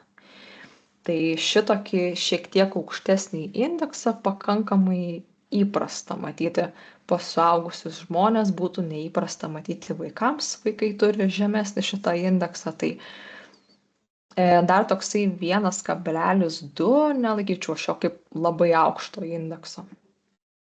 Tai toks, nesakyčiau, kad čia yra didelis nukrypimas. Pakankamai normaliai atrodo kaip suaugusiam žmogui. Tada adaptogen indeksas yra šiek tiek padidėjęs, kas rodo, kad galėtų praversti endorfininis poveikis.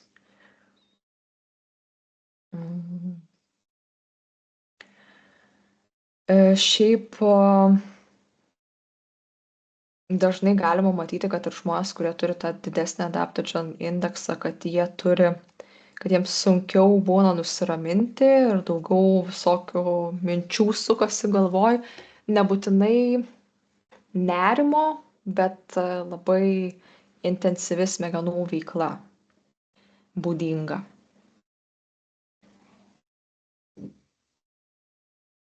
Permisivity aromatizacijos indeksai yra normoj.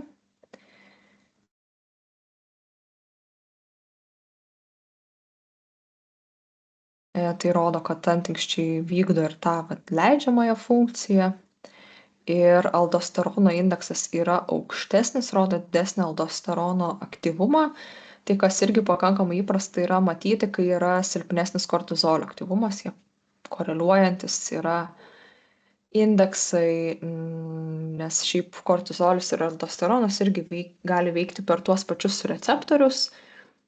Tai stiprėjant kortizoliui mažėja aldosterono aktyvumas, nes kortizolis jungiasi prie tų pačių receptorių kaip aldosteronas, dėl to jie vienas su kitu koreliuoja. Tai šiuo atveju matom, kad aldosterono indeksas yra didesnis ir taip, jeigu galvojam pas šitą pacientį iš jos nusiskundimų, tai pabrinkimai PMS metu, kad ir tas krūtinės pabrinkimas irgi gali turėti sąsają su aldosteronu.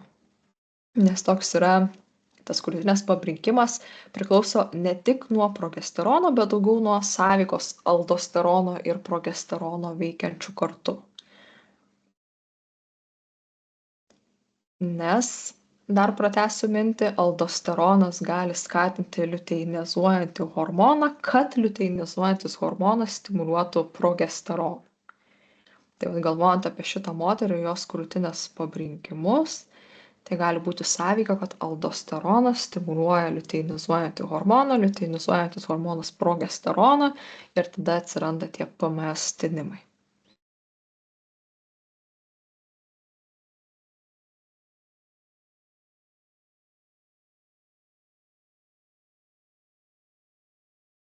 Taip, tada pažiūrėkim gonadotropinės ašies indeksus.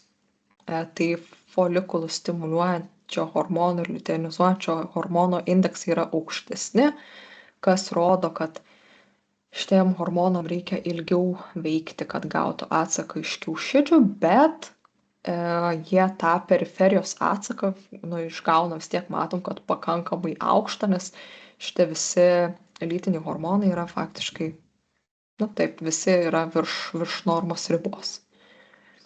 Ir kaip sakiau, čia matom irgi disproporciją, nes LH turėtų būti dvigubai mažesnio aktyvumo negu FSH, o čia mes matom atvirkščiai, kad liuteinizuojantis hormonas ilgiau yra veikiantis negu folikulų stimuliuojantis hormonas.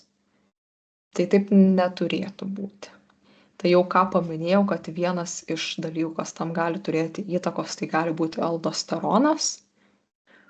Taip pat čia įtakos tam turės ir prolaktinas, bet dar apie prolaktiną jūs nekalbėjot, tai aš prie šitos minties irgi neišsiplėsiu.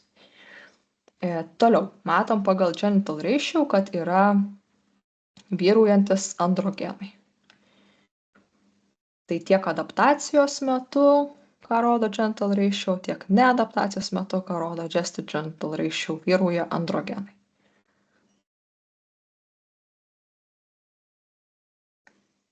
Tai gaunasi, kad iš principo vyrauja visa liuteininė linija pas ją. Matom ir stiprių progesterono požymių, androgenai vyrauja prieš estrogenus ir liuteinizuojantis hormonas vyrauja prieš folikulų stimuliuojantį hormoną.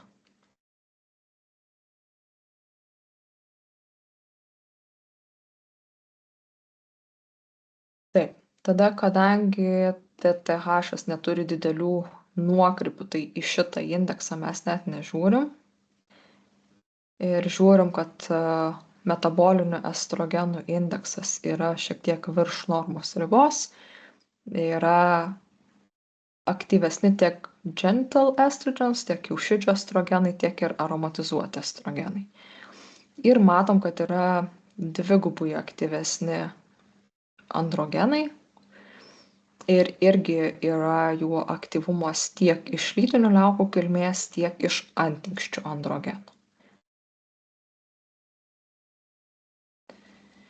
Progesteronas veikia kaip lytinis hormonas. Pagal šitą indeksą galim sakyti, kad estrogenai yra dominuojantis prieš progesteroną. Bet kaip ir kalbėjom, iš anamnezės iš tikrųjų yra bruožų tiek aktyvių estrogenų, tiek aktyvaus progesterono, nes gausios mėnesinės jau būtų kaip aktyvių estrogenų požymis. Dabar matom, kad audiniuose estrogeno aktyvumas kaip ir normos ribose ir periferinių estrogenų indeksas yra žemesnis. Tai šitas dalykas mums būtų pakankamai palankus, galvojant, kad jinai yra turėjusi gimdos polipų, tai tikrai nenorėtumėm, kad tie estrogenai aktyviau veiktų audiniuose arba prie aktyvių metabolinių estrogenų dar būtų ir daug estrogenų receptorių. Tai čia dar pakankamai gerai, kad mes to matom tokį vaizdą. Ir antinksčių androgenai užtat yra tikrai aktyvesni. Atsiprašau, sakau antinksčių androgenai. Audinių androgenai yra tikrai aktyvesni negu turėtų būti. Ir toliau parathormono, kaulų remodelizacijos ir muscular metabolism indeksai šiaip yra normai, čia viskas gerai atrodo, per daug nėra ko kabintis.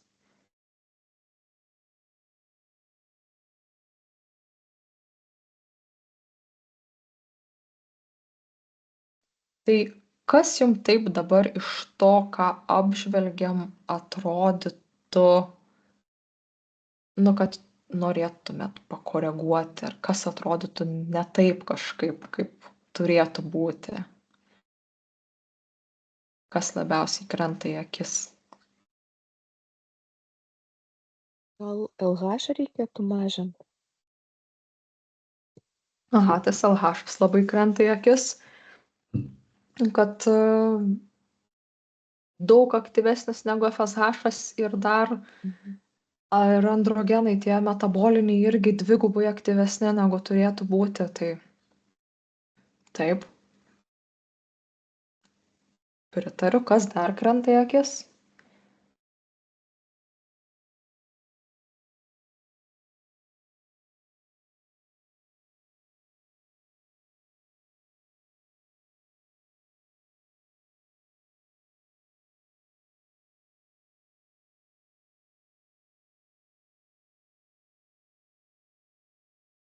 Kokių minčių turėtumėt? Bendrai ne tik apie gonadotropinę ašį, gal ir iš kortikotrofinės ašies turit kokių pastebėjimų. Iš nervų sistemos gal turit pastebėjimų.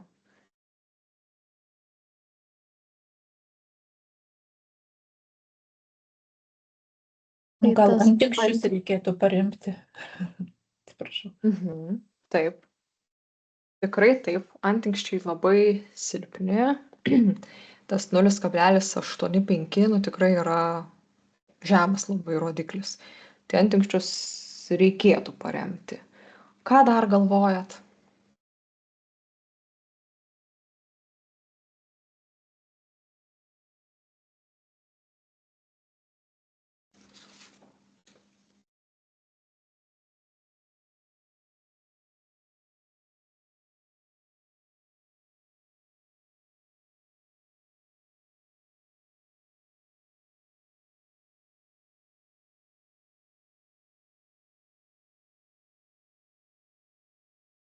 Aš dar gal tada tokį truputį intarpą padarysiu. Šiaip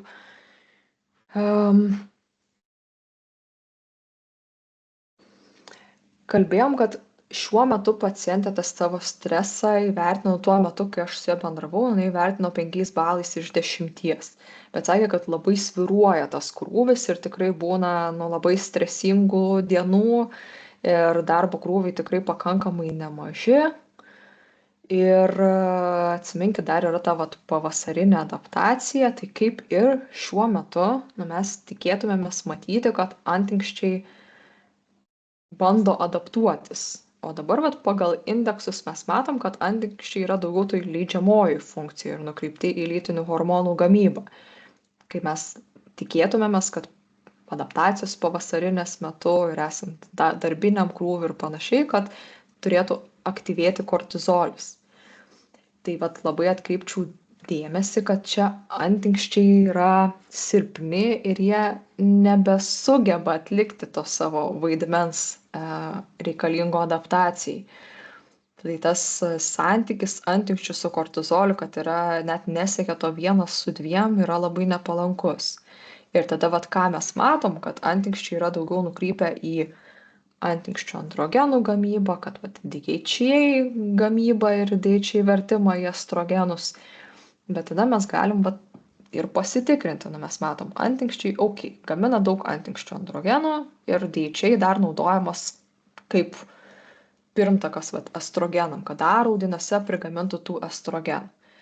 Bet mes tada atvažiuojam vėl į gonadotropinę ašį ir mes matom, iš lytinių liaukų estrogenų yra sočiai, androgenų irgi yra sočiai.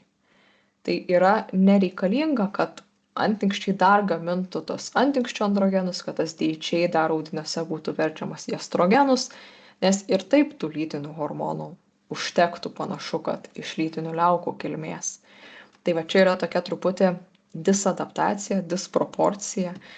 Ir toks pirmas dalykas, ką aš galvočiau, ką svarbu būtų koreguoti, tai kad antinksčiai geriau adaptuotųsi ir antinksčiai santykinai išskirtų daugiau kortizolio ir tada, jeigu jie negamintų tiek antinksčių androgenų ir DHA, galbūt ir bendras tas estrogenų androgenų aktyvumas irgi būtų nebe toks didelis ir gal nepriaugintų tiek gleivinės daug gimdos ir atsirastų čia didesnis balansas. Tai tokia pirma vieta korekcijai, tai sakyčiau, būtų gerinimas antinksčių adaptacijos ir nukreipimas antinksčių veiklos į kortizolio gamybą.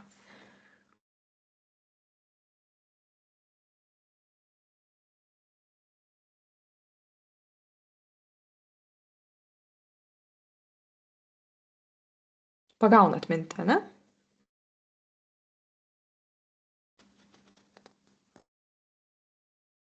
Plius, irgi ką mes jau truputį kalbėjom, kad jeigu mes aktyvintumėm kortizolį, tada mažėtų aldosterono aktyvumas, nes kortizolis jungtųsi per tuos pačius receptorius, konkuruotų su aldosteronu. Tai antinksčiai kuo bus stipresnis kortizolis, tuo bus mažesnis aldosterono aktyvumas. Kai bus mažesnis aldosterono aktyvumas, aldosteronas nebestimuliuos per smarkiai LH ir mes šitą santykį sureguliuosim FSH, LH. Tai irgi jau pradedant nuo antinksčių, pakoreguosim ir gonadotropinę ašį.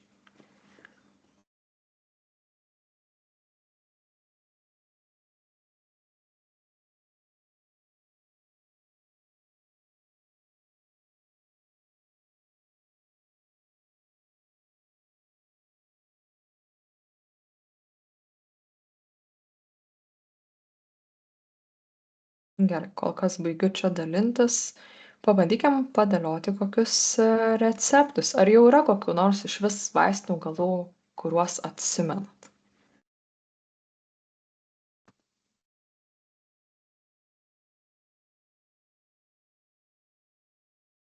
Pavyzdžiui, iš nervų sistemos, ar yra kokių augalų, ką atsimenat?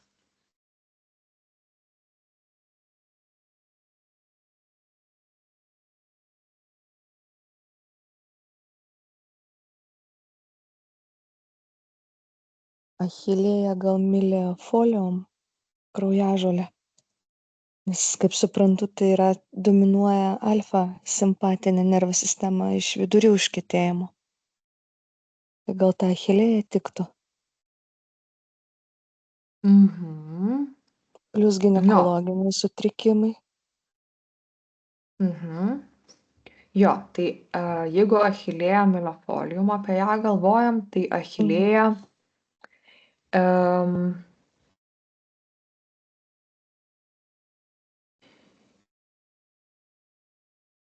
achilėja skatina parasimpatinę nervų sistemą. Tai kas būtų teigiamas dalykas, bet achilėja milefolium turi dar tokių ir specifinių labai poveikių. Tai vienas iš jų mums tiktų labai, tai kad achilėja milefolium slopina aldosteroną, bet achilėja milefolium yra progesteroninis augalas labai, tai jis stiprina progesteroną. O čia mes gal nusikalbėjom, kad progesteronas irgi yra stiprus, nes duoda tas krūtinės pabrinkimus ir taip toliau. Tai va tada gaunasi, kad iki galo mums nėra pats optimaliausias augalas.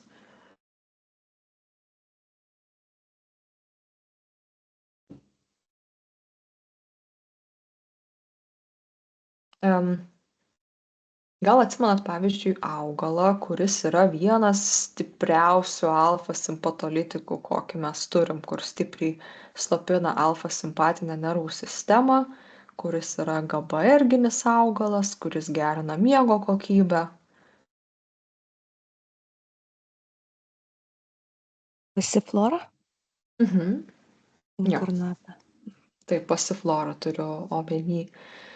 Tai šiaip jeigu galvojant, mum čia šitai pacientei tikrai reikėtų kažkokio bent jau vieno augalo, kuris veiktų simpatinę nervų sistemą, nes matėm, kad potential histamine aukštas yra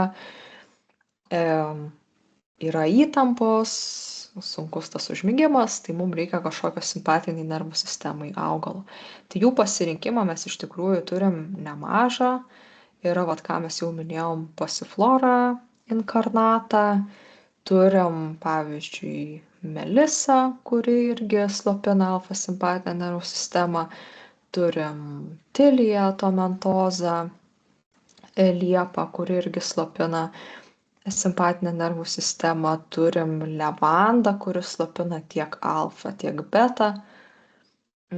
Bet čia, tarkim, šiuo atveju, jeigu atsimenat, tai betos mums kaip ir nelabai reikėtų slopinti, daugiau orientuotis į pačią alfa tą dalį simpatinės nervų sistemos, nes mes matėm pagal indeksus, kad yra trombocitų mobilizacijos indeksas žemesnis. Tai kaip ir yra silpnesnis tas beta atsakas. Tai vat kokia pasiflora, kuri daugiau alfa dalį būtent slopina, tai mums galėtų čia tikti. Nu, tai užsirašykime pavyzdžiui. Pasiflora inkarnata. Motininę tinktūrą galėtumėm skirti. Gal pamenat kas nors, koks augalas tinka, jeigu vyrauja arba nevyrauja, bet pakankamai stiprus yra trumpasis adaptacijos kelias ir mums reikia endorfininio poveikio, ar kuris padeda užmigimui, jau šiandien minėjau jį. Ešolcija?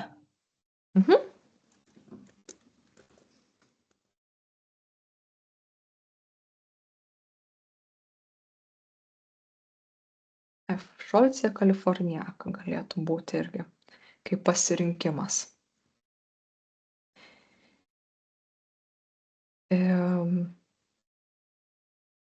Gerai, kad neperkraučiau jūsų informaciją, sakykime, pasliekam 2 augalus nervų sistemai. Dabar gal atsimenat kažkokių augalų, kurie galėtų mums padėti stiprinti antinksčius ir kortizolį.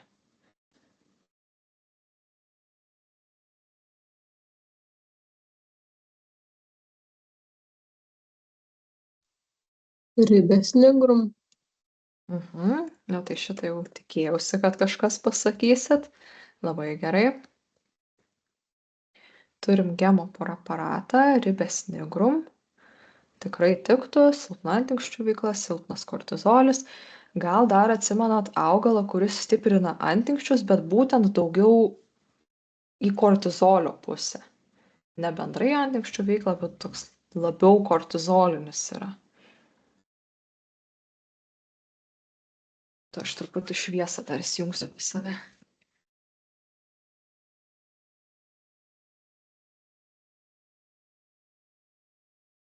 Gal kas atsiminsit, taip noriu paklausinėti, tada geriau pavyksta įsimint. Mamėlis? Virginiana. Stiprina KTH. Gal platanus? Hamamelis nelabai turi tokio poveikio. Jo, vat ąžuolas tai tikrai. Tai taip, nes hamamelis jisai daugiau ir turi kaip alfa poveikį ir daugiau per tą simpatinio tonuso palaikymą gali tada stiprinti AKTH, bet jisai tokio, kad kaip tiesioginio poveikio stiprint antinksčius ar kortizolį, jisai neturi šiaip hamamelis. Tada, ką minėjot, platanusą, tai platanus galėtų būti kaip variantas, jisai tada stimuliuoja tiek AKTH, tiek antinksčius, bet netgi būtų pats optimaliausias variantas, kada skirti platanus, tai kai matot tiek antinksčių indeksą žemą, tiek AKTH indeksą irgi žemą. Tai šitas, kai AKTH indeksas yra aukštas, raudonai šviečiantis, tai nebūtų irgi, jau pats optimaliausias variantas, bet nebūtų klaida, tarkim, pasirinkus. Gal saldymedis? Saldymedis galėtų būti, bet saldymedis aktyvina ir aldosteroną. Tai šiuo atveju, kadangi aldosterono indeksas aukštas, rodo, kad didelis aldosterono aktyvumas, tai irgi nebūtų pats geriausias pasirinkimas. Tada gal ginkmedis. Iš eilės bandysim. Jo. Gal žemuogė? Ginkmedis. Aha. Gerai, tai aš kad nepamirščiau visko, ko sakėt. Dar ko neaptariam, tai vat ąžuolą dar minėjot. Tai Quercus pedunculata šiaip vat būtų tikrai vat tas augalas, ką aš čia turėjau minty, kuris stiprina antinksčius ir labiau būtent patį kortizolį. Tai vat ypač, kai jūs matot tokius atvejus, kai yra silpni antinksčiai ir silpnas kortizolis ir dar žemas santykis antinksčių su kortizoliu, tai Quercus pedunculata labai geras augalas. Jeigu matot žemi antinksčiai, žemas kortizolis, žemas santykis tarp antinksčių kortizolio, aukštas histamino indeksas, Quercus pedunculata. Labai geras pasirinkimas. Dabar ginkmedis, jisai daugiau tinka, kai yra aukšti kaip tik kortikotropinės ašies indeksai, kai yra aukštas ir antinksčių indeksas, ir kortizolio indeksas aukštas, tai kaip ir optimaliau tada būtų jį rinktis. Ir tada dar girdėjau žemuogę. Tai labai irgi geras būtų variantas, ypač šitu atveju, nes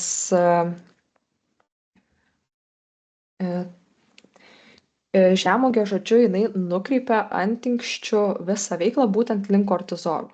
Jinai stiprina kortizolio aktyvumą ir mažina AKTH ir tada mažina ir antinksčių androgenus ir DHA.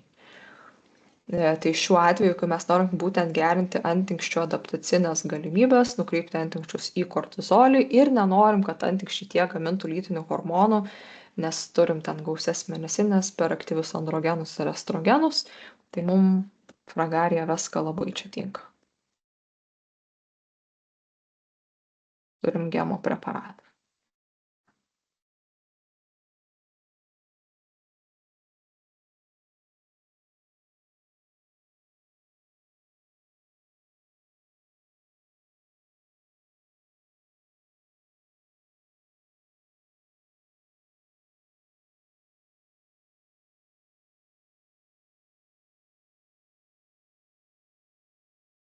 Dabar dar truputį paklausinėsiu. Gal žinot kažkokių vaistinių augalų, kurie histaminą slopina? Na, aišku, visi augalai, kurie stiprins kortizolių, slopins irgi histaminą, bet gal žinot, kurie taip turi grynai antihistamininio poveikio? Gal jau teko girdėti kažkokių?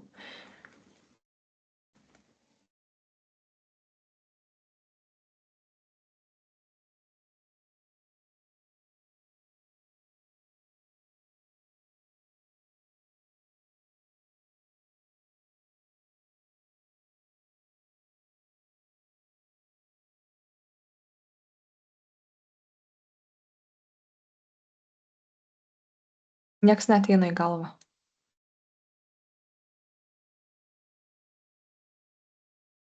Yra tokia juozažolė, antialerginis poveikis. Gal netinka? Juozažolė, kaip jinai lotyniškai. Hisopus officinalis. Ai, Jo, galbūt ir galėtų būti variantas, bet mes jos, nu, tokios nelabai turim prie savo žaliavų, tai nelabai ir naudojam.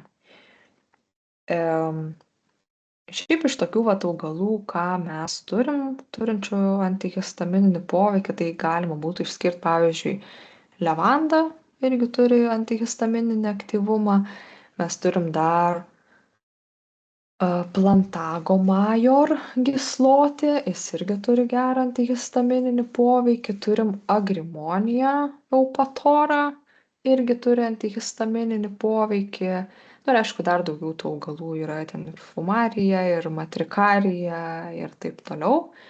Bet aš taip siūlyčiau, galėtumėm, bet pavyzdžiui, šitai pacientai uždėti dar gyslotį.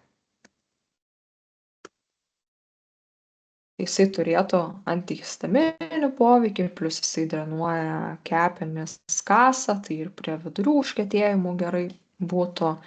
Tai vat galėtų būti kaip variantas dar. Tada dar paklausiu, ar žinot kažkokių vaistinių augalų, kurie slopintų LH?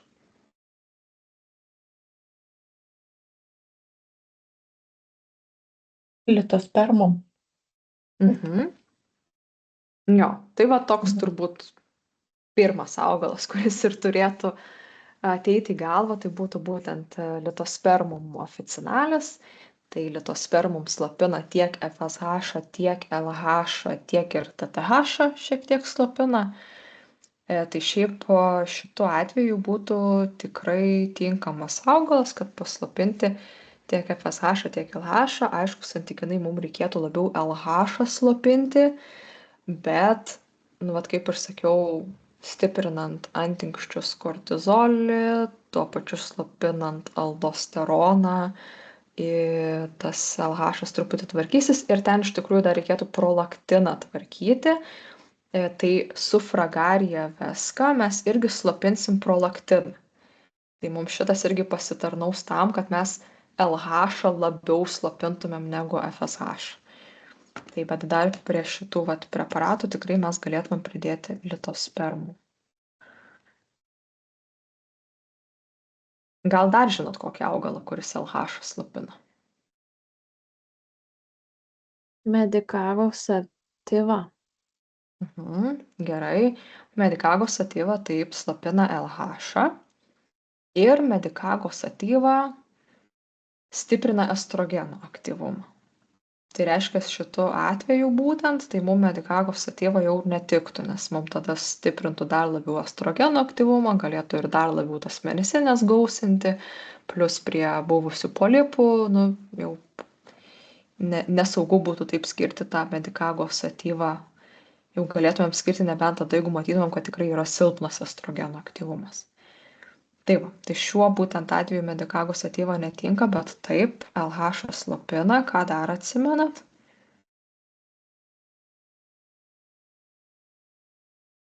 Alchemila vulgaris. Jo, alchemila irgi galėtų būti kaip variantas LH slopinti ir labai dažnai mes renkamės alchemilą LH slopinti, sakyčiau, nu, tikrai vienas tokių dažnesnių augalų. Tik tai šiuo atveju gaunasi, kad irgi nelabai mes galim skirti, kadangi yra toks progesteroninis pakankamai PMS-as, tai biški, nu, privengčiau. Bet tarkim, kadangi alchemila, nu, gerai reguliuoja tą progesterono ir LH santykį ir LH paslopina, paslopinus LH tai turėtų ne tiek aktyvintis ir androgenai ir tas pats progesteronas. Tai tarkim, jeigu jūs uždėtumėt nedidelį labai kiekį alchemilos, nu, tai irgi nebūtų klaida. Bet ne pats optimaliausias variantas. Gal dar kažką atsimenat, kas LH slopina, pabandykim visus aptart augalus.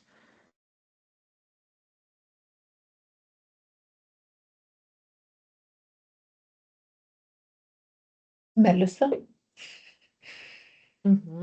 Taip.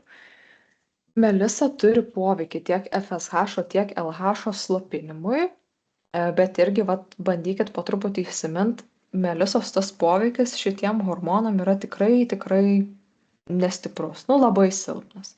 Mes neskiriam tokių didelių melisos kiekių, kad realiai galėtų prislopinti NFSH ir LH. Tai kai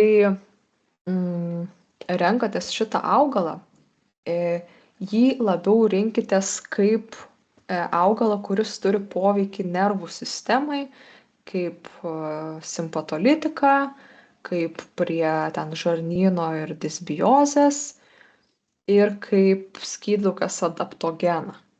Ir tada, jeigu dar jum tuo pačiu reikia ir FSH ir LH slopint, tai dar optimizuos visus kitus jūsų pasirinkimus ta melisa. Bet jeigu jau taip sakykim, jum reiktų konkrečiai stipraus poveikio slopinti FSH ir LH, tai melisos neužtektų. O jeigu visą gonadotropinę ašį slopint su Viteksu, jis ir LH mažina, ir kraujavimas, kai yra gausus, irgi gerai tinka. Jo. Tai Viteksas irgi galėtų būti pasirinkimas, nes, kaip sakot, tiek LH slopina, tiek FSH slopina, tiek androgenus paslopintų, tiek estrogenus paslopintų, ir plus prolaktiną irgi slopina, kas mums čia tiktų, progesteroną palaiko, kas gal nelabai mums čia tiktų, bet, nebūtų gal ten tiek stiprus į tą progesterono poveikis. Tai šiaip sakyčiau, kad prie šito atvejo tiktų pabandyti Vitekso truputį paskirti. Tai tik tai tas Viteksas, ką mes turim kaip motininę tinktūrą, jis yra pakankamai stiprus.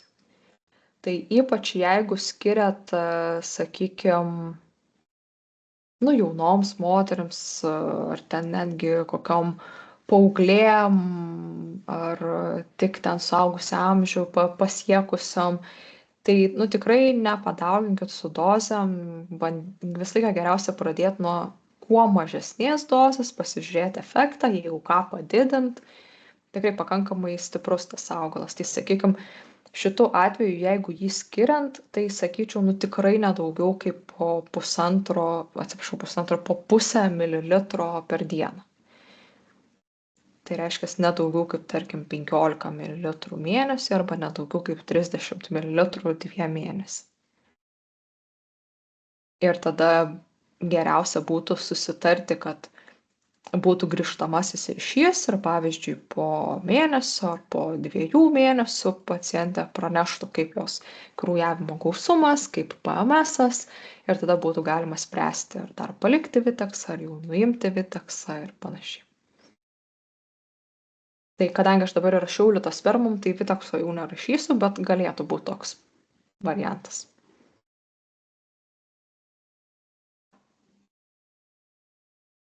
Ir dar gal turit kokią augalą minty, kas LH slopina?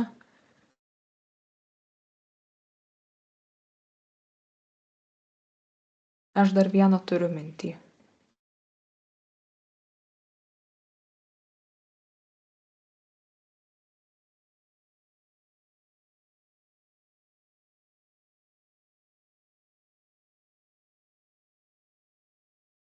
Nepasakysit jau, ar ne? Tai dar yra humulus lupulus apynys. Tai jisai turi estrogeninį poveikį ir jisai slopina LH ir androgenus. Tai jeigu lyginant humulus lupulus ir medicago sativą, tai jie skiriasi tuo, kad medicago sativa labiau slopina patį LH ir mažiau turi poveikio antiandrogeninio, būtent į androgenus jau pačius nukreipto, o humulus lupulus veikia tiek LH, tiek pačius androgenus slopina.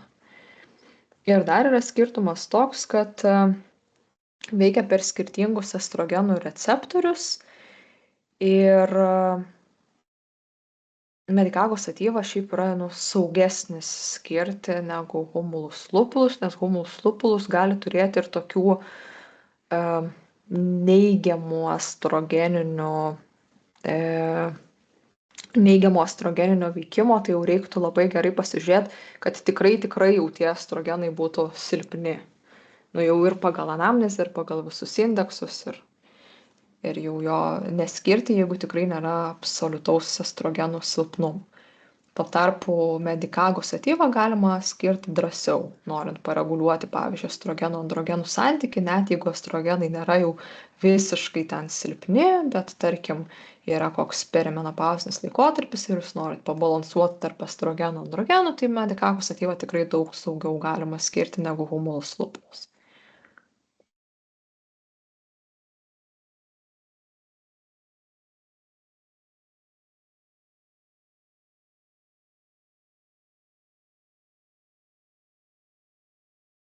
Nes čia daugiau galvojant dėl kokios onkologijos rizikos, kadangi veikia per skirtingus receptorius, tai humulus lupulus gali skatinti kaip ir onkologinę riziką, jeigu bus bendrai per didelis estrogenų aktyvumas, o medikago satyva turi daugiau apsauginę funkciją.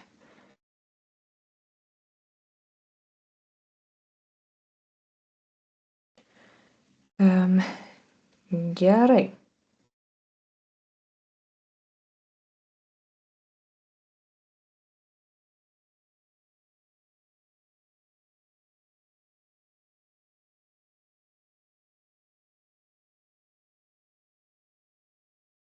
Galvoju, turbūt jeigu orientuojantis tik į kortikotropinę ir gonadotropinę ašį, tai turbūt tokie, manau, kad būtų receptai. Ir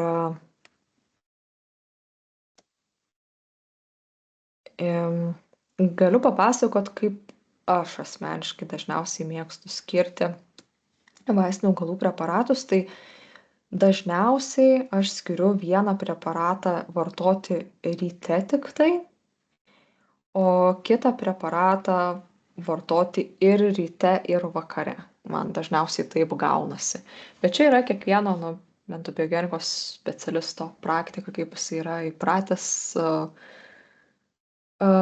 organizuoti savo rekomendacijas pagal kiekvieno patirtį.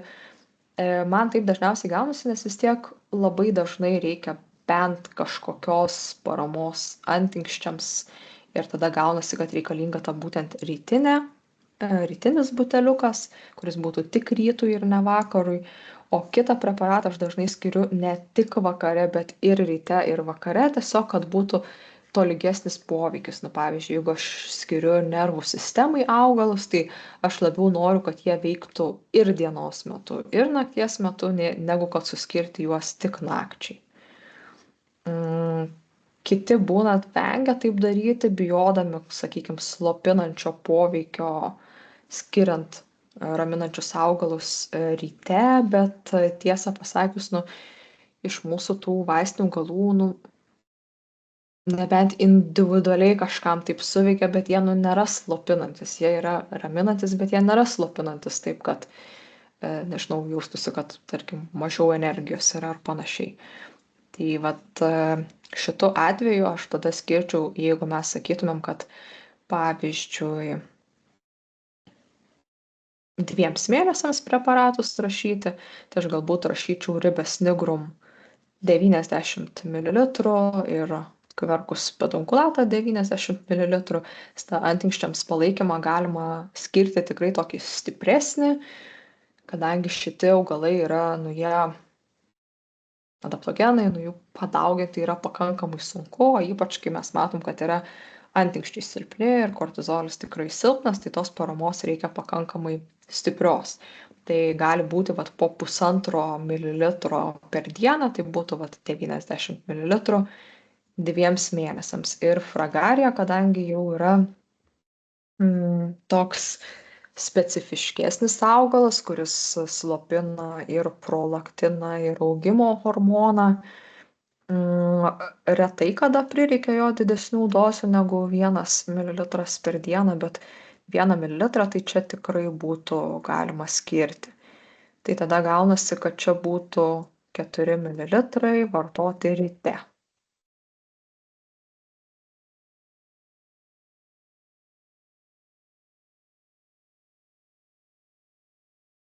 Spėjat su matematika, ar ne? Jeigu 2 mėnesiams 1 mililitras 60 mililitrų, 1,5 mililitro 90 mililitrų. 90 plus 90, 180 plus 60, 240. Padalinami 60 dienų, gaunasi 4 mililitrai.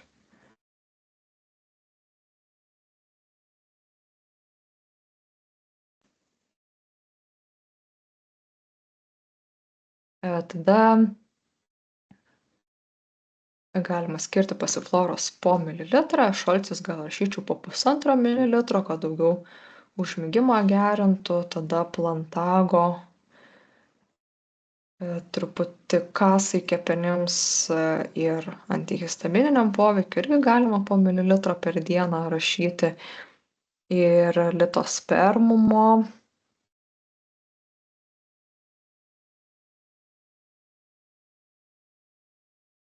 irgi galim po mililitrą parašyti per dieną.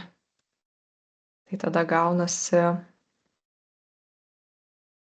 4,5 mililitro, tai sakykime 2 mililitrai ryte ir 2,5 mililitro vakare.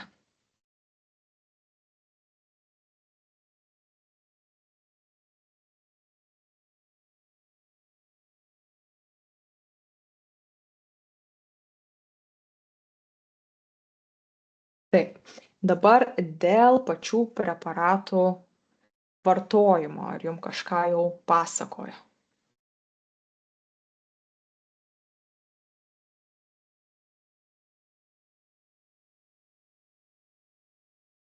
Kad prieš maistą reikia, ar dėl ko? Turiu omeny šitas bendrasias tokias taisyklės. Kada vartoti, kaip vartoti, ten skiesti, neskiesti. Kažkiek pasakojau, ar ne? Primint dar ar nereikia? Galit priminti, iš tikrųjų. Priminkit.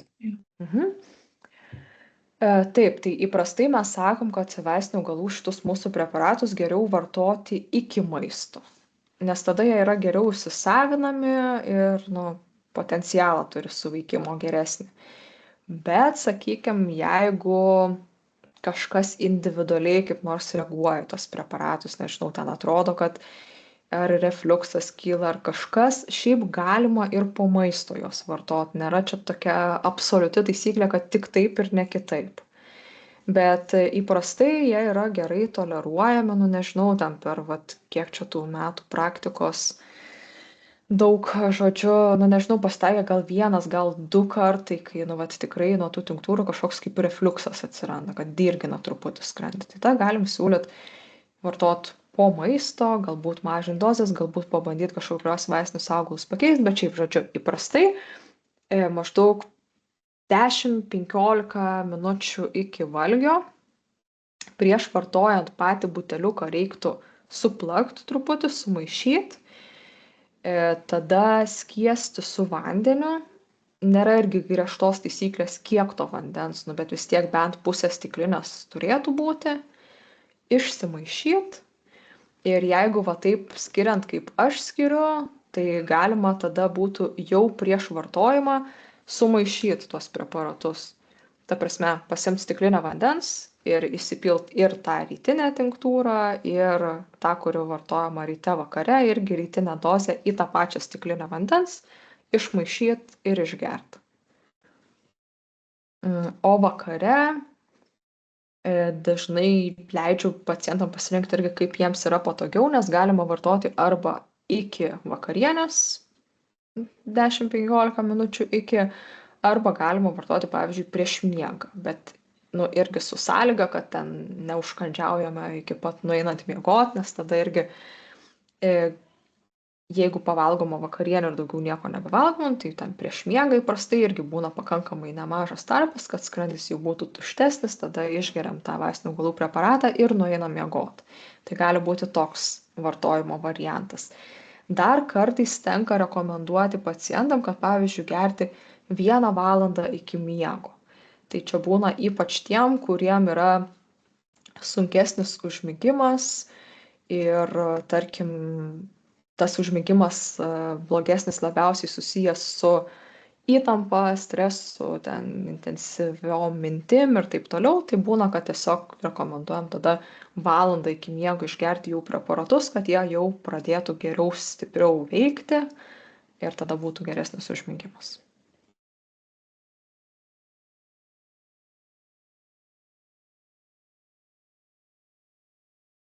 Tai vat ką dar turėtumėt žinoti prieš kažkam skiriant vaistinių augalų preparatus, tai kad visada yra galimas kažkokia individuali reakcija į kažkokį augalą.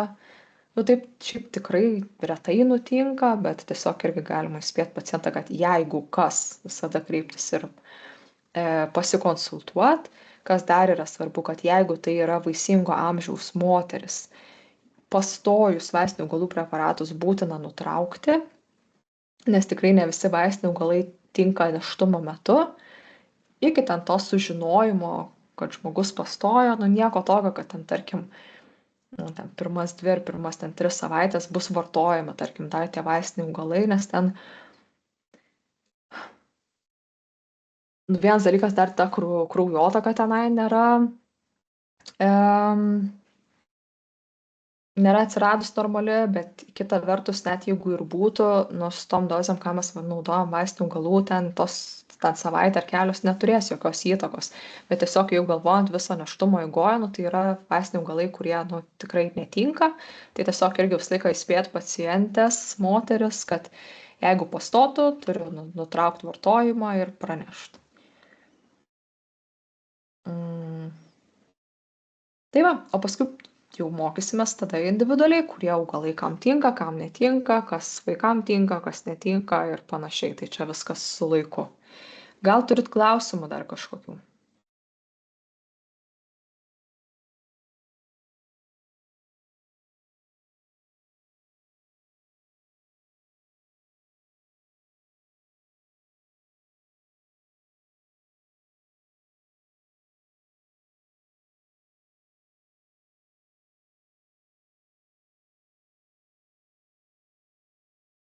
Nu, suprantu, kad neturit. Tai tada ką, ačiū tiem, kas klausėt. Ir jeigu bus kokių klausimų, tai arba per kitą webinarą, kai susitiksim, arba į grupę rašykit, kažkaip susisieksim. Na, tai tada sėkmės toliau moksluose ir tada šiandien jau sakau sudie. Ačiū Ačiū Jums. labai. Ačiū. Viso gero. Visas. Ačiū. Prašom viso.